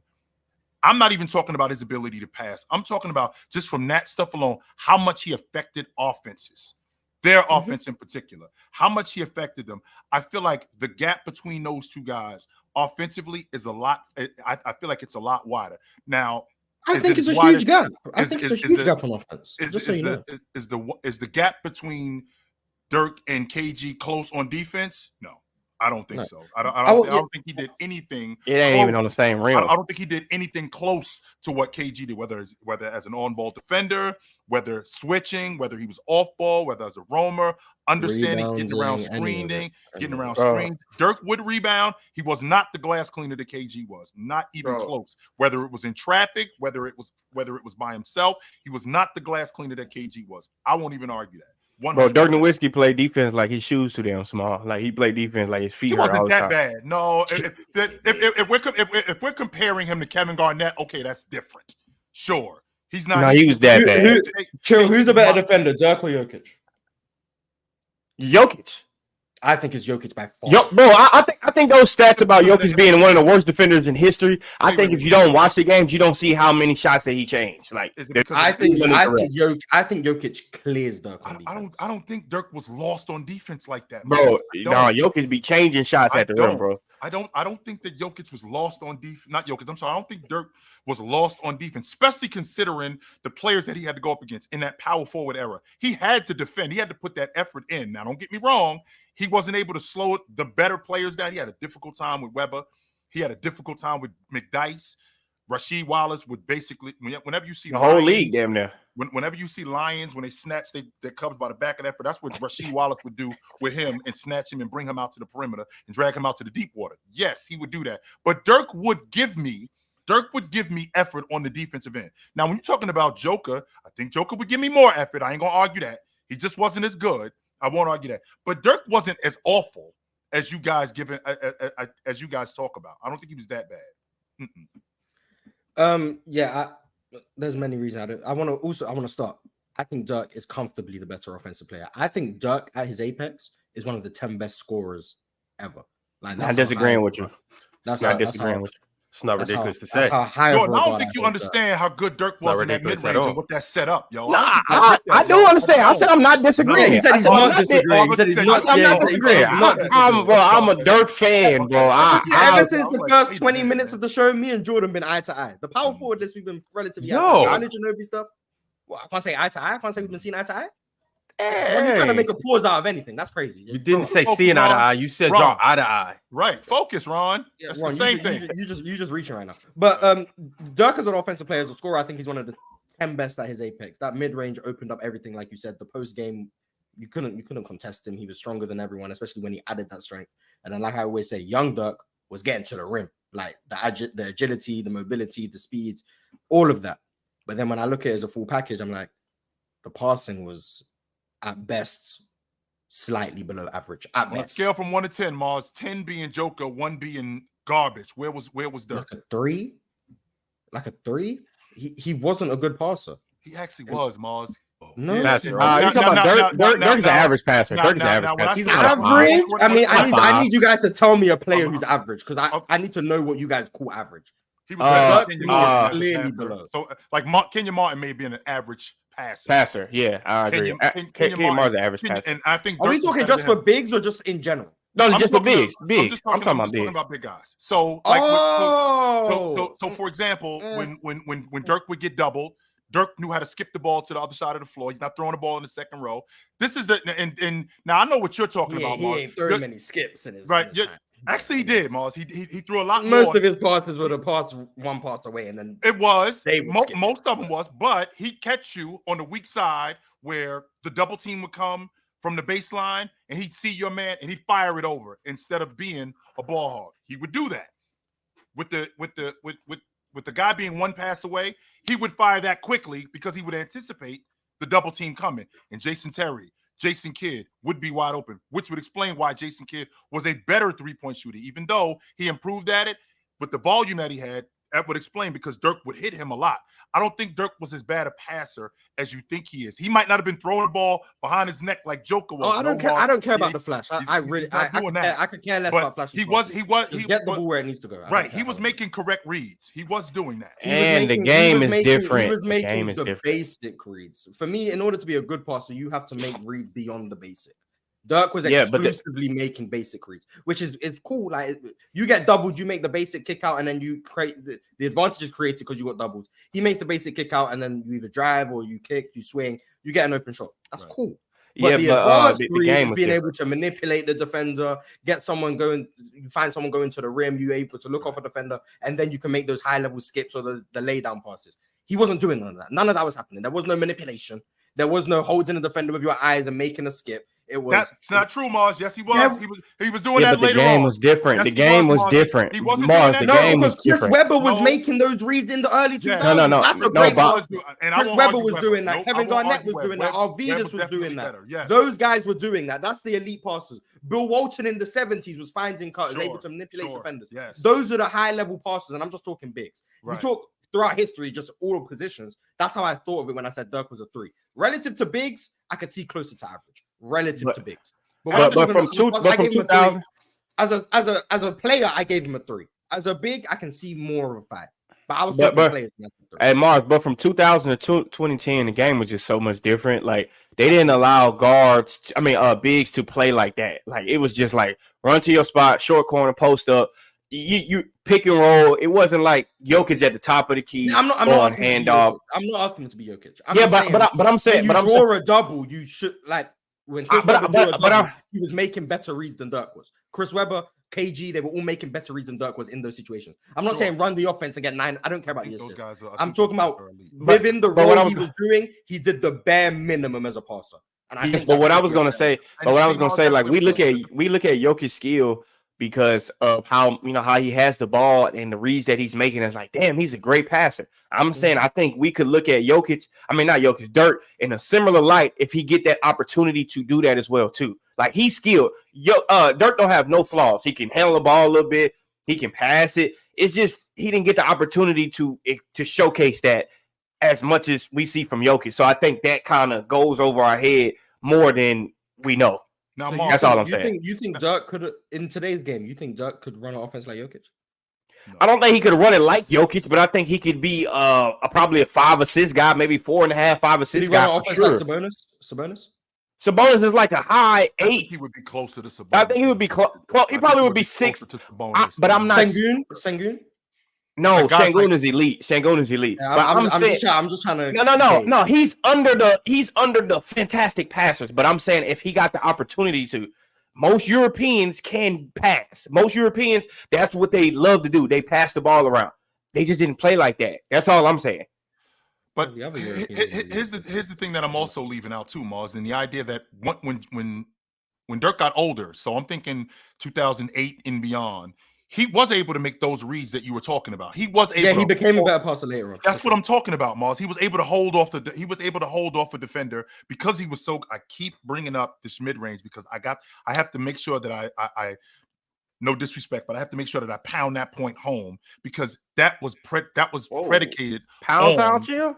I have to make sure that I pound that point home because Dirk being able to live there in that mid range, very much like Hakeem Olajuwon on the left block, right? Very much like Jordan, 17 feet away from the basket. That set up so many other things in his game. So when Dirk has the ball on that left wing, where he was really good on the left wing, where he was able in 2007, 2008, 2009 to hold the defender off because he was so lethal.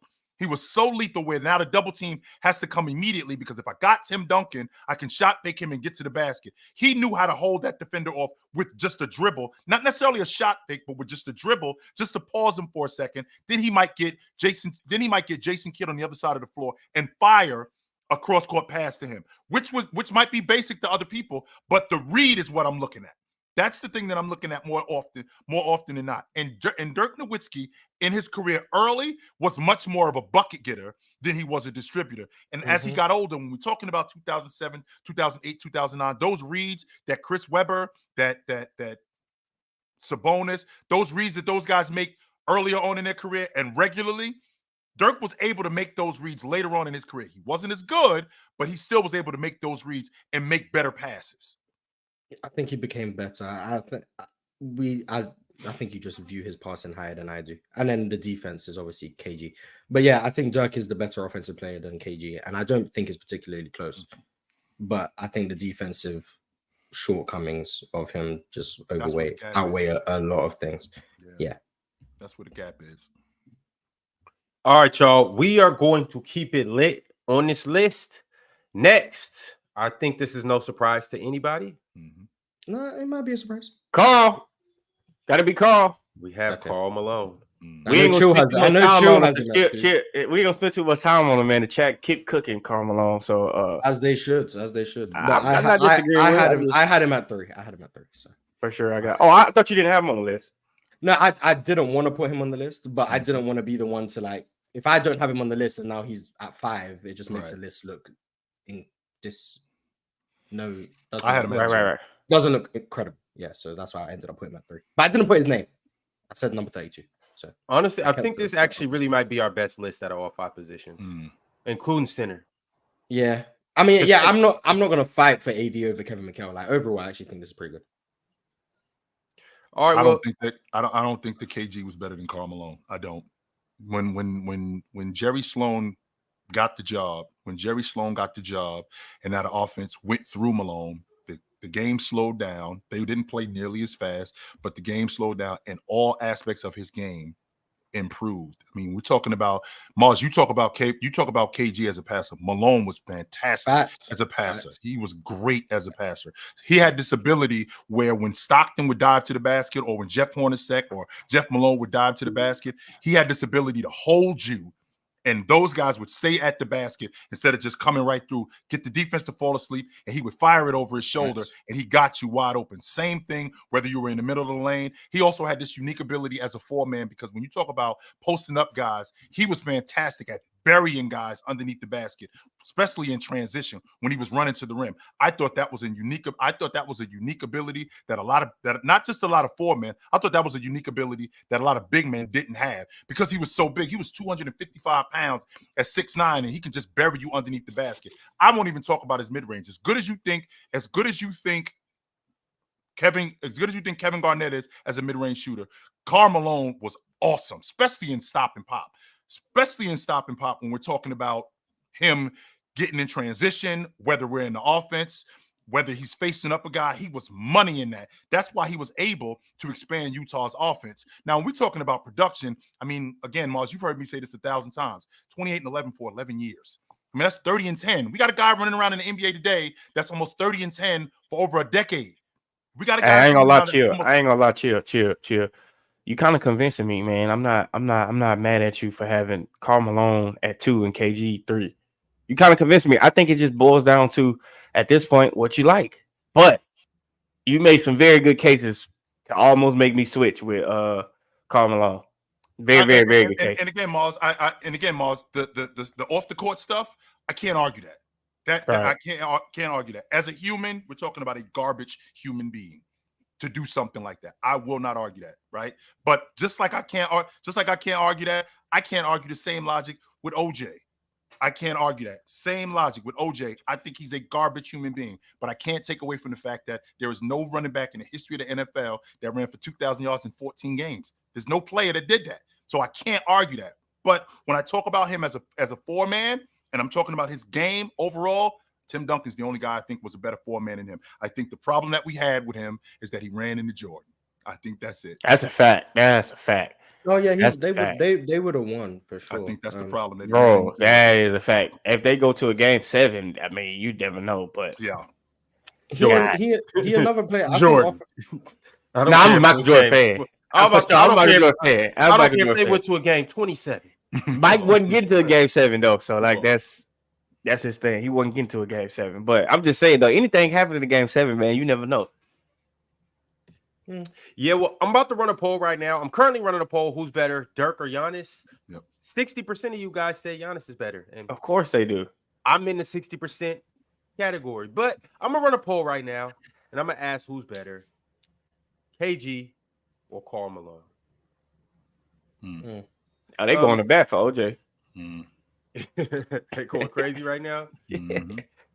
I think number 32 is a better offensive player than KG as well. I think I'm lower on KG's offense than most people, but once again, defensively, I think number 32 was a good defender. Malone was an awesome defender. Mars was a very good defender. That's what I'm saying. Mars, Chill might have pushed me over to swap him out. I can hear it like just like because I didn't move number 32 down my list because of his actions. That's why I have him at number 3. But I just think offensively, I do think he's the better player. I don't think he's a better passer, but I do think he is a great passer, especially at the 4 spot. I don't think he's a better mid-range shooter, but I think he's about just as good. But I think my issues with number 32, besides the obvious, comes from in the playoffs where I think because he wasn't as good defensively as KG and he would rely on his offense more, his offense declined more in the postseason than it was in the regular season, in large part because of he lived on a tough diet of isolation and mid-range jumpers. He didn't get to the rim a whole lot, especially in the half court. And when he did, it's crazy. And when he did, he didn't really finish at the highest clips around the basket. So you did rely on a tough diet of mid-range jumpers, isolations, face-ups, all of those things. And so did Kevin Garnett, which is why I don't view KG in the highest offensive regard. But KG had that defense that he could fall back on, where I don't think number 32 had that. So that's why I give him the edge slightly. And I also think KG's longevity is heavily underrated. Now, number 32 might have the second best longevity ever for real. But I do think KG's longevity is underrated, which is why I still have him above him, despite the minor longevity gap. And they got the MVPs wrong, Mars. Jay should have won in 97. Malone should have won in 98 and in 99. At the end of the day, 32 should have 2 MVPs, and he has 2 MVPs. So they got the number right. Just Mars, 31 on 56% from the field is crazy. And I can understand. I can understand the logic. I do understand the logic of him, in the playoffs, and he's going up against guys, Buck Williams. That's Bam Adebayo today. That's who I got to deal with in the Western Conference Championship, right? He's going up against guys like Sean Kemp. He's going up against, Hakeem Olajuwon and Otis Thorpe. He's going up against guys like that in the playoffs with elite defenses. Now, you as an elite scorer, sure, more times than not, your game should pick up. Malone struggled in the playoffs, but a lot of that has to do with, getting lucky too, man. And Malone was able to get over the top, but he didn't have some luck on his side. Yeah, I think I'm not holding it against him that the Jazz never won a championship, because I think that 98 team they could have won. I think he was probably one of the only ones who showed up. But just generally speaking, in terms of the flaws in his game, like Jordan alluded to, 31 on 50. What did you say? 56%. 56. That in that playoffs in the series against the Suns, that was the only they lost that year. He was 25 on 44% from the field. Like there's just substantial drop-offs consistently in his career in terms of scoring efficiency in the postseason. And I think a large part of that is because of how much he was reliant on the outside shot, the face-ups, the isolations, and how little he ended up getting to the rim, especially against the elite rim protectors outside of transition. And I think that's why he struggled more. It's also why I have a bit of an issue with David Robinson, and we'll get into him. Well, can I use that, Mars? With that may be why I was able to play as long as I did. So I wasn't as rough. Less bruised and allowed more longevity. Yeah, for sure. He was playing 82 games, 80 games. Yeah, him and Stockton name his games. And I know what it's like to have to bang with Sean Kemp and Charles Barkley and Chris Webber and AC Green and all of these guys. I know what it's like. So the same logic goes for guys in today's game who are able to play longer because I got to move a little bit further away from the basket to take the wear and tear off me. That's what Giannis better do. Giannis better do it. And Giannis better do it.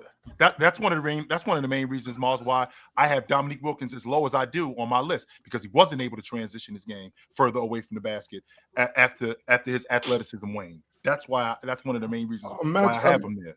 Imagine Chris Webber really not being in the top 10 power forwards. This is crazy. All right, y'all. We got. I don't care. Imagine that. But Ryan, the other poll you did, that was just so unnecessary. We didn't need the Giannis or Dirk poll. 60% of the chat need to go play in traffic. He's better than him. Which traffic we talking about? So we talking about on the 5? I'm talking about I-5 traffic. We talking about on the 5? Go run up at 5 o'clock this afternoon. Go play on the 5. I'm talking about traffic. 5 at 5 is crazy. That's not crazy though. He's better.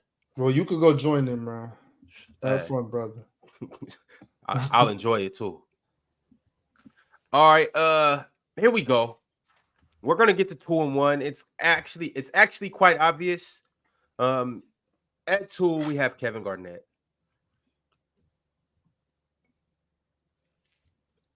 And I considered him at 1. I just want to put that out there. I considered KG at 1. You consider KG over Timmy D? Pause. Over Tim Duncan? Yes, I considered it.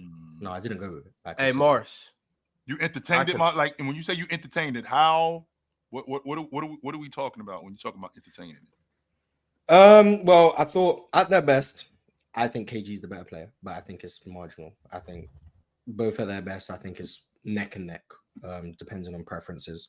Then I also think that for some reason, people, and I'm not downplaying Tim Duncan's longevity because he played for a very long time. He was very effective till his last day. In 2016, he was still an effective player. For sure. But there was a period, and I don't know why people just seem to remove this time, post that 07 Cleveland championship, and before they got back to the finals in 2013, where Tim Duncan was visibly just regressing.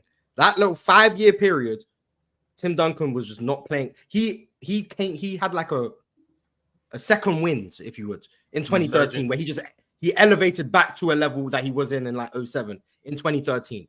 From 08 to like 2012, Tim Duncan wasn't playing at that elite level. He was still one of the best bigs in the league, but he wasn't playing at that top level. And I hold that a bit against him in terms of the longevity, because like it's still valuable and it factors in because he was still like an all-star level player. But there was definitely a downturn post 07. Like you got 2010 to 2012, it looks real. It looks a little. Yeah, like there was just Tim Duncan was clearly just didn't look the same. And then 2013, he just leveled up again. And then the Spurs are back in contention and all of those things. But KG also has that longevity from like he came into the league the moment he started starting in his rookie year. So like after like half the season, he was already really good. But year 2 to like, so that's like 96 to like torn meniscus, KG was one of the best bigs in the league. And then even after the meniscus, he was still one of the most impactful bigs in the league until like 2013. And then Brooklyn, we're just gonna let that one slide. It wouldn't do anything. But like KG himself has like 15, KG 16. KG has like 15 to 16 years where he was fantastic. And so does Tim Duncan. So I thought the longevity is close. Then I'm like, I personally think I might value KG's peak slightly higher. But then I can understand why Tim Duncan's peak can be valued higher. Yeah, KG had a 4-year stretch in his peak, Mars. He was 23 and 13. He had a 4-year stretch. That was peak KG at that point. 23 and 13 on pretty good efficiency.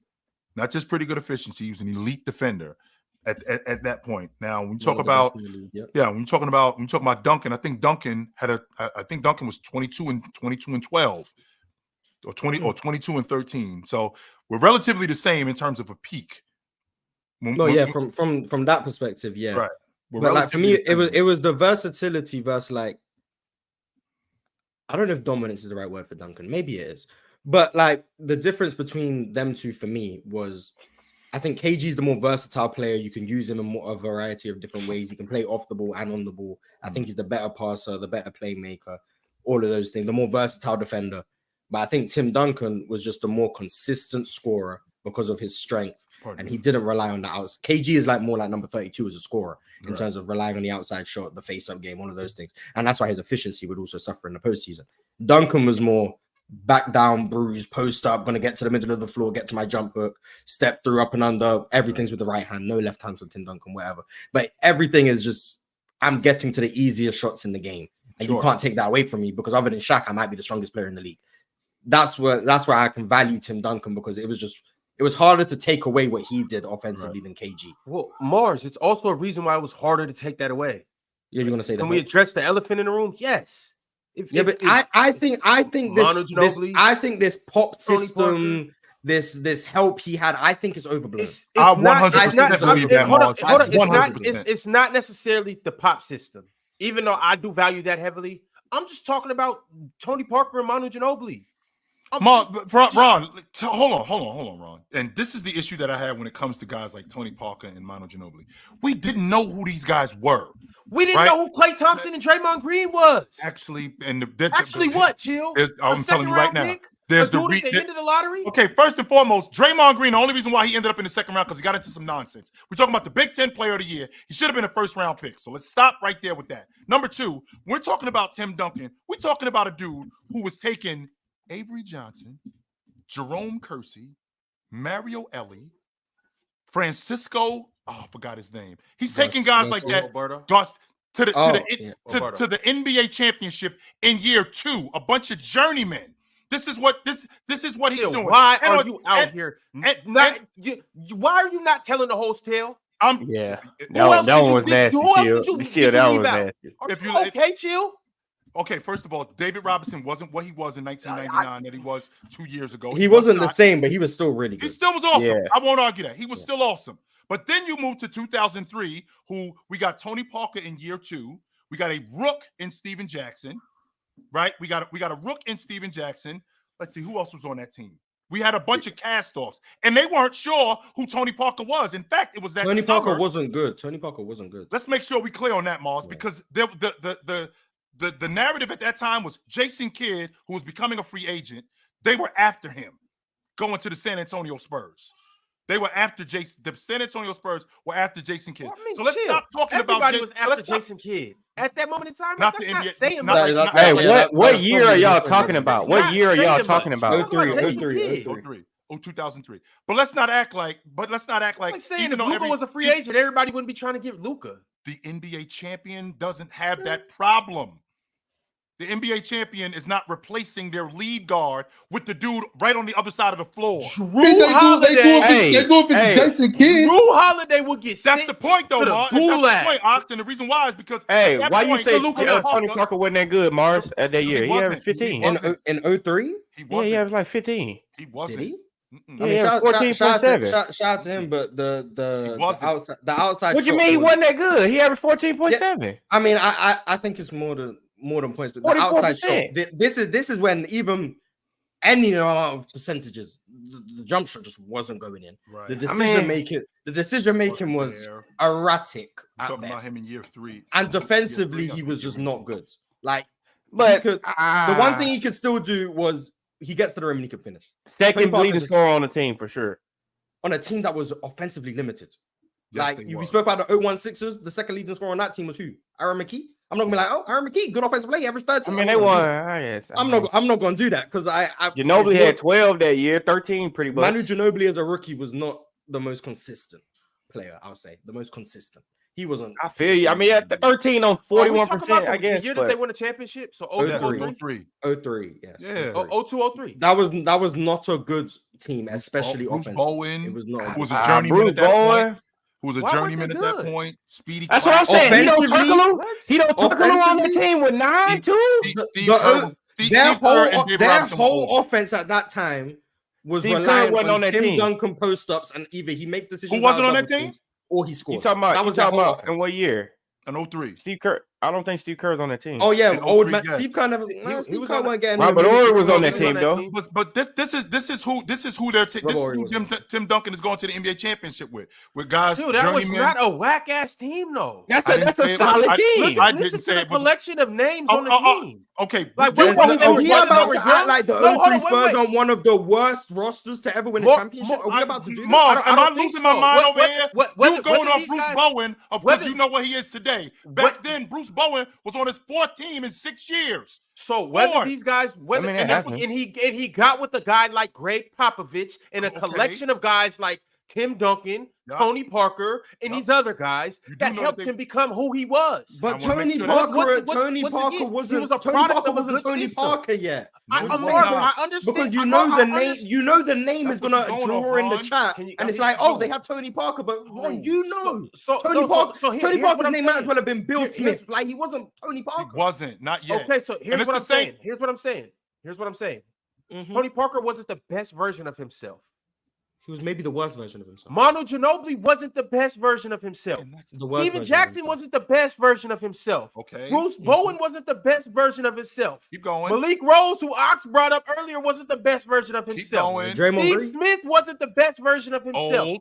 Steve Kerr wasn't the best version. Okay, now we're bringing up guys who aren't even David Robinson wasn't the best version of himself. Mars, the point I'm making is, we can mention guys that weren't playing because we all know guys like Udonis Haslem, guys like David West when he was in his later years, and I can throw out a whole bunch of other vets. Those guys help younger guys get through moments in time where they don't have much experience and stuff like that, but they still bring a valuable veteran presence, not only to the locker room, but when you come and play 10 minutes, you bring a valuable 10 minutes to the floor. They had solid veteran guys, solid veteran guys. They had younger guys who turned out to be legends. No, they weren't the best version of themselves, but as young guys, they were young studs. Steven Jackson was a young dog. No, he wasn't. Manu Ginobili was a young dog. No, these guys weren't, Ron. Tony Parker. What do you mean Steven Jackson wasn't a stud? Steven Jackson wasn't a stud when? Not at that point. Not as a rookie, wasn't? No, these guys were not. Steven Jackson was a good rookie. Chill.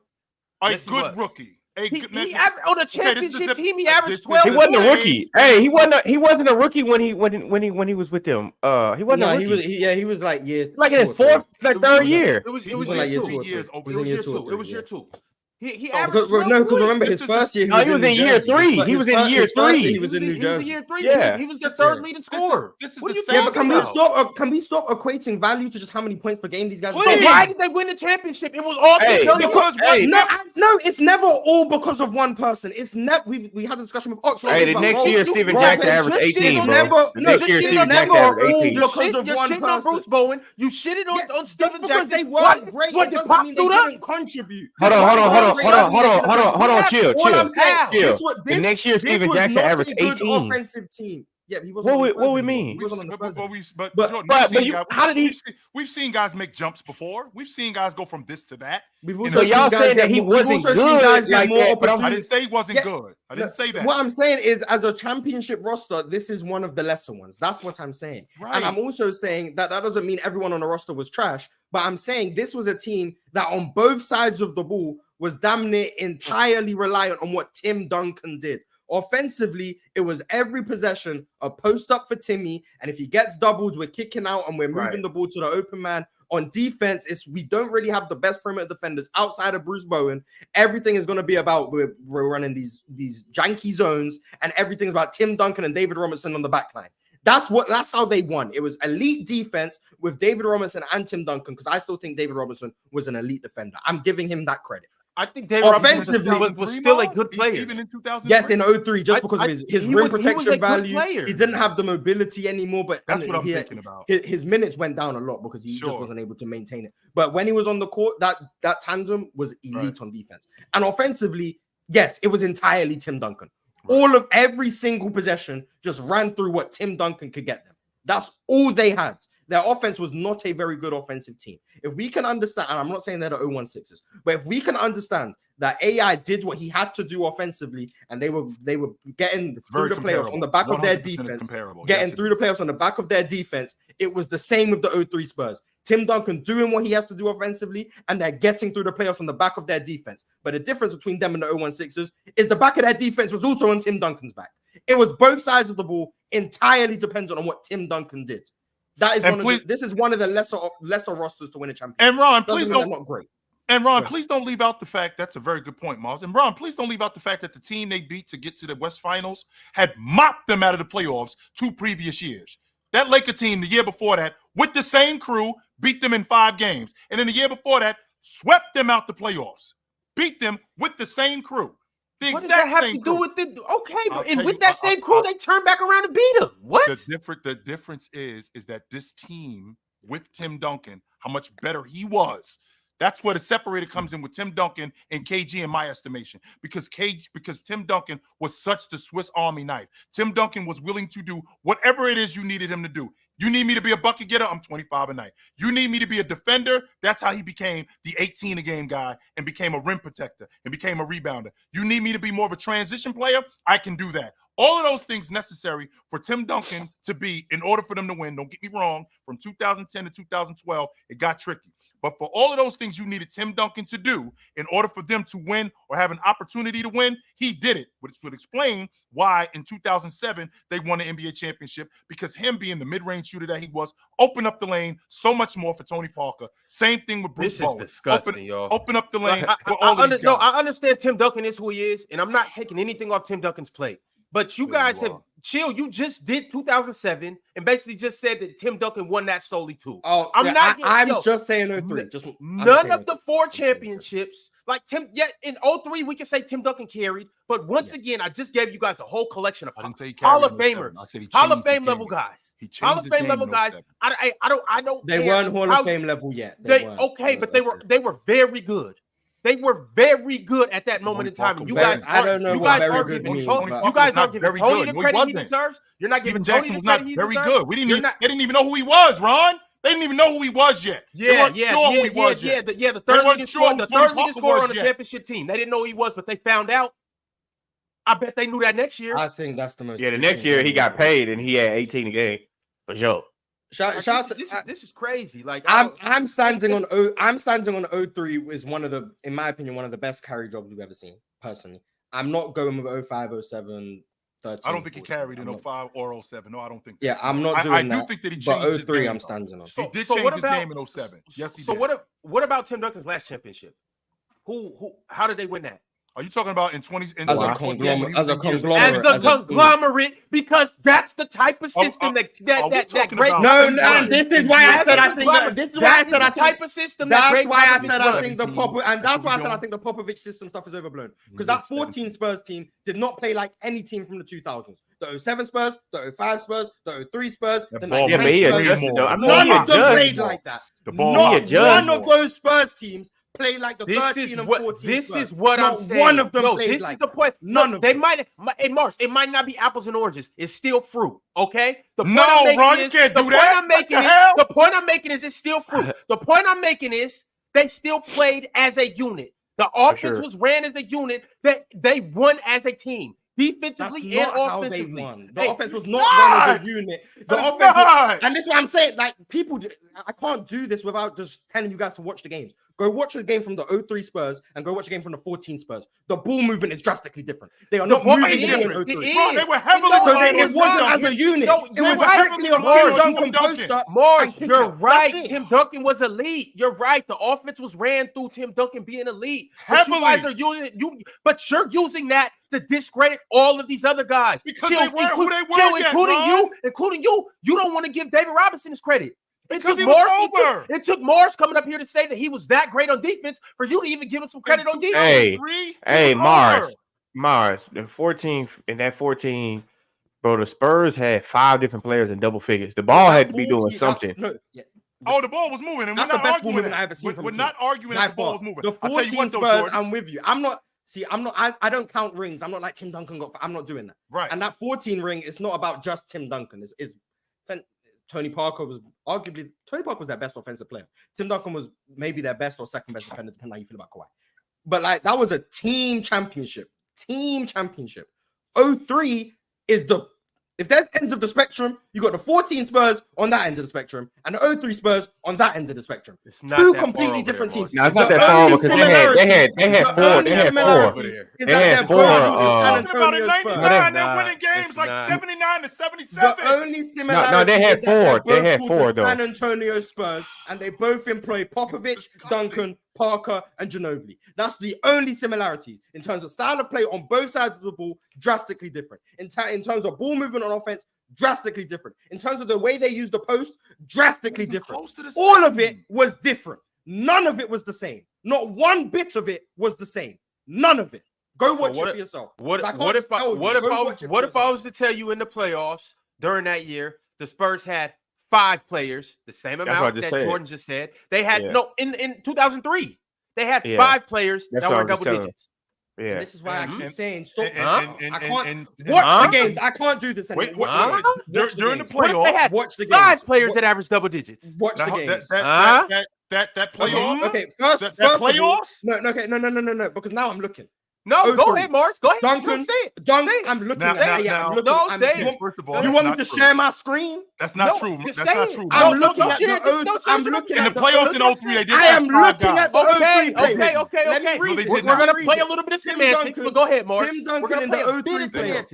In the 03 playoffs, averaged 24.7 points. Yes, he did. 25 a game. 5 assists. The second leading scorer, Tony Parker, averaged 15 points, 3.5 assists, shooting 40% from the field, 27% from 3. Their third leading scorer, Steven Jackson, 12.8 points. Who apparently wasn't there. Who just wasn't there. Go ahead. 12 points. He wasn't that good. 12.8 points per game, 41% from the field, 33.6% from the That's field. it, Now let's play a bit of semantics. Let's play a little bit of semantics. Their fourth leading scorer, 9.4 points per game, Manu Ginobili. 38.6 off. 0.6 off. A bit of semantics. 0.6 off. Okay. 38.6% from the field, 38.4% from 3. Their fourth leading scorer, Malik Rose, 9.3 points per game, 42%. Bit of semantics. 0.7 off.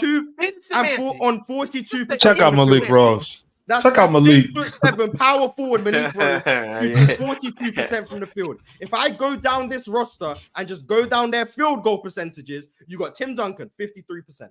Tony Parker, their second leading scorer, 40%. Steven Jackson, 41%. Manu Ginobili, 38.6. Malik Rose, 41.9. David Robinson, 54. Bruce Bowen, 37.2. Speedy Claxton, who's playing 14 minutes a game, 44%. And then no one else who was even playing substantial minutes. But here's the thing, though.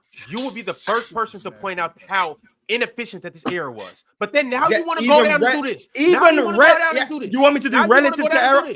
Yeah, and if I do relative to Mars, don't even do relative to he's got me, but he doesn't got me. If I do relative to era, Mars, all still negative. Here's what I'm saying. No, because you did this with Jordan earlier.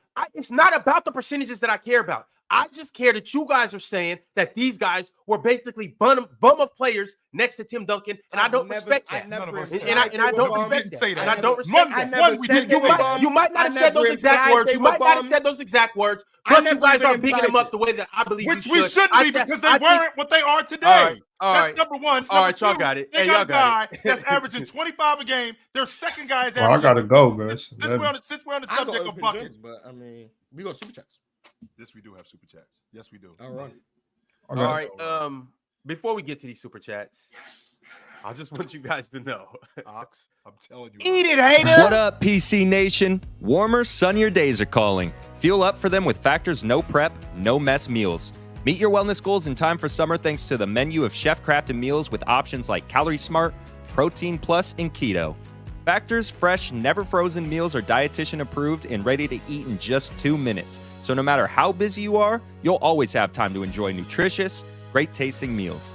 Make today the day you kickstart a new healthy routine. What are you waiting for? With 35 different meals and more than 60 add-ons to choose from every week, you'll always have new flavors to explore. Crush your wellness goals this July with dietitian approved meals and ingredients that you can trust. Make your day delicious. From breakfast to dessert, stay fueled with easy, nutritious options. Treat yourself to restaurant-quality meals that feature premium ingredients like filet mignon, shrimp, and blackened salmon. Keep kitchen time to a minimum. Factor meals are ready in 2 minutes. No shopping, prepping, cooking, or cleaning up. Enjoy effortless support for your lifestyle. Choose from 6 menu preferences to help you manage calories, maximize protein intake, avoid meat, or simply eat well-balanced. Head to factormeals.com/playerschoice50 and use code PlayersChoice50 to get 50% off your first box plus 20% off your next month. That's code PlayersChoice50 at factormeals.com/PlayersChoice50 to get 50% off your first box plus 20% off your next month while your subscription is active. All right, y'all. We got a few super chats, so let's go ahead and dive into these. Alan L said, so to average 40, like Oxymoron think AI just automatically be a knockdown 3-point shooter, or would he just take even more shots than he did at his peak, which was like 28 per game? L. Ron. You gonna answer that? Nah, we got more super chats to read. Drink More Water said, to be fair to Jordan, 38%, 38. I guess that's our cue, Ron. Yep, that's. To be fair to Jordan, 38 to 40% was considered good in the 2000s, so Parker was around good in his prime. If we're using 44 to 50% as a good mid-range player, Kobe and Wade wouldn't be considered good mid-range shooters. The league average around that time, I believe, was about 42%. And Tony Parker barely scratched that for the most part of his career, just for reference. And D Wade wasn't a particularly efficient mid-range shooter either. No, he wasn't. Kobe, on the other hand, was when he leveled up. Yes, he was. So yeah. Let me. Runs back. There we go. I read that one for you, so you can carry on with the next ones. Nope, you can't. Keep going, as Mars would say. Modest Review said, to be honest, Mars, who's a better defender, Wade or Kobe at their peak? Give me Kobe. Okay, now Ron, there you go. You can go. Bryce Lawson became a member. Big shout out to Bryce Lawson. Also, shout out to our Hall of Famers. You guys know the names, but in case you don't, Hutton Gilgores, Jerry Reality, Arch, Kendall Daniels, Multi Kenny, Cobra Son of Raditz, and Dorian Clayton. If you haven't liked the video today, slap that like button. If you haven't subscribed, what are you waiting for? Prince DJ has been a member for 17 months. Sent through a members chat. He said, Mars, peak/prime for peak/prime. Could you argue Shaq is the GOAT? And yeah, that's right. Prince is back. So Ron, you still better read super chats or else. I know you remember. You could make the argument peak Shaq is the best ever. I don't think you're arguing from a favorable position, but I think you could make the argument. He should have Shaq could have shut the GOAT debate down. He could have shut it down. So Arch said AD is terry cloth. That means he is very soft. Shout out to Darius Richardson. He became a member today. Tito El Bandito said Rodman never got dunked on by Harden, though. Yeah, he would have failed on him. Hemi said the reason people like Jordan hate Giannis is he gives quote unquote big production, but plays like a wing. Any other 7 foot, 255-pound guy moving like him on the perimeter would get glazed. I feel for those he coaches. Damn. The game is different, bro. That's all I was just alluding to, that the game is just different. And I just don't like how you cannot touch Giannis without them calling a foul, apparently. But allowing freedom of movement, and somebody just blow by you as fast as hell, and you cannot do anything to stop them. I think that's not fair. Like, that's just totally not fair to everybody have played the game from back then. Imagine if Karl Malone had those things, and I'm big as hell. You can't touch Karl Malone. Real quick, 32 might go to 42. I gotta go, but I gotta ask this question. Where was that game at? Right behind you. In Austin. Okay. It's at UT. It was at UT. Nice. Kyle Martinez has been a member for 9 months. He said, and after all that, and he got dub cat court. Yeah. Gotta bounce, fellas. I will All see right, you dudes on Monday. Later. Yeah. All right. Merry Christmas. Yeah. Cinema Recaps became a member. Shout out to Cinema. Huncho, aka his boys call him Luncho, said, Ron, stick to hosting. It's like watching Daniel Jones play football when you yapping. Respect Daniel Jones. Man, I thought it was more Josh Allen, but I guess. Eli the Misfit said, "Shut up, Luncho." Thank you, Eli. Dub Eli. And then Al Booger said, at Eli +1. Does that mean he's telling Luncho to shut up too? Oh no, maybe. I guess. Well, I'm assuming that's the case. So Luncho, shut the hell up.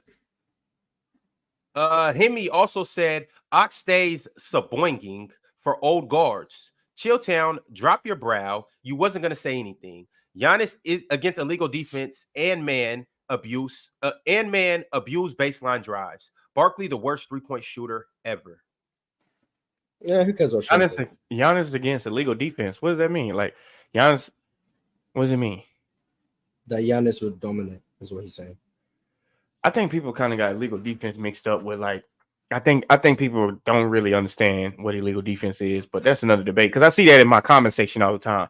Like, oh, it was illegal defense, like, oh, you couldn't play zone. And I'm like, I think y'all disregarding what that means, but whatever. We'll get into this another time, Jordan. This is definitely a conversation I would love to get into.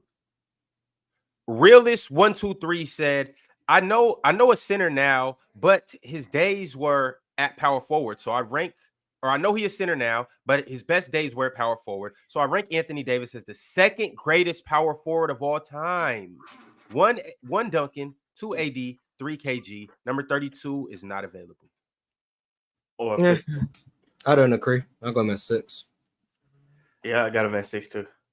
Or Prince DJ said, chill. Would any version of Bron/MJ have won Finals MVP over 2000 Shaq? If not, why do people hold that over Kobe when he played well too? Kobe didn't play great in that Finals.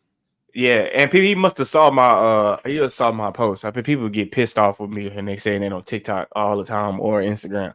Bro, regardless of you want to say if, it did not happen. So it's set in stone. Like, I don't know why people always say, well, if Michael Jordan played with Shaq, you don't know. That's number one. Number two, it's supposed to be held over Kobe's head. He's a basketball player. He was important to that team. It's important to his legacy. It's supposed to be held over his head. I don't get why it wouldn't be. DeSarmo said 2000s marketing and 2000s Evan Mobley over Giannis. That's crazy, yo. Pass. Hard pass. That's crazy. Shout out to marketing. Underrated. Alan L said KG better. Facts. Goose said Ron is a prime example of L nepotism. Get Ron off the floor. I can't believe y'all mad because I really think rookie or young Tony Parker and young Manu Ginobili were good on that Spurs team. They weren't the best versions of themselves, but they contributed to a championship. So I'm showing them love. They Jackson too. That's all I'm saying. Okay.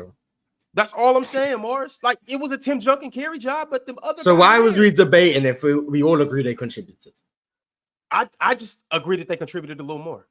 That's all I'm saying. Okay. I just wanted some respect on their names. Steven Jackson and David Robinson too. David Robinson for sure. Second best player on that team. Hemi said fake John Wall glazing 31 on 56 field goal attempts, but hates Giannis. Hold on, wait. I don't look like John Wall, bro. Respect fake John Wall. Bro, he talking about me, but I don't look like John Wall. Yo, I saw that earlier, but I'm thinking that's crazy as hell. Right. Fake John Wall glazing 31 on 56 field goals, but hates Giannis for 31 on 61 field goal attempts. And Giannis is the better 3-point shooter. Shut up, Ox. Giannis cooks dirt. I would debate that, but I don't debate. Per my channel, I don't debate people who use the term glazing. Giannis being a better 3-point shooter than number 32 is a detriment because he shouldn't be shooting them anyway. So the fact that he shoots a better percentage or whatever hurts him. He would be better if he shot 0 a game than he would be if he shot 2 a game at 29%. So I think that's irrelevant. Jake Fashion sent through a $200 super chat, and I'm gonna read it again. He said, "Quick Swiper off the show on Monday." Damn, well, we'll see you guys on Monday. Mine is Swiper. Y'all have a good weekend. Centerless coming up, and PCL on Sunday. I'll see y'all there. Merry Christmas. Open gym net.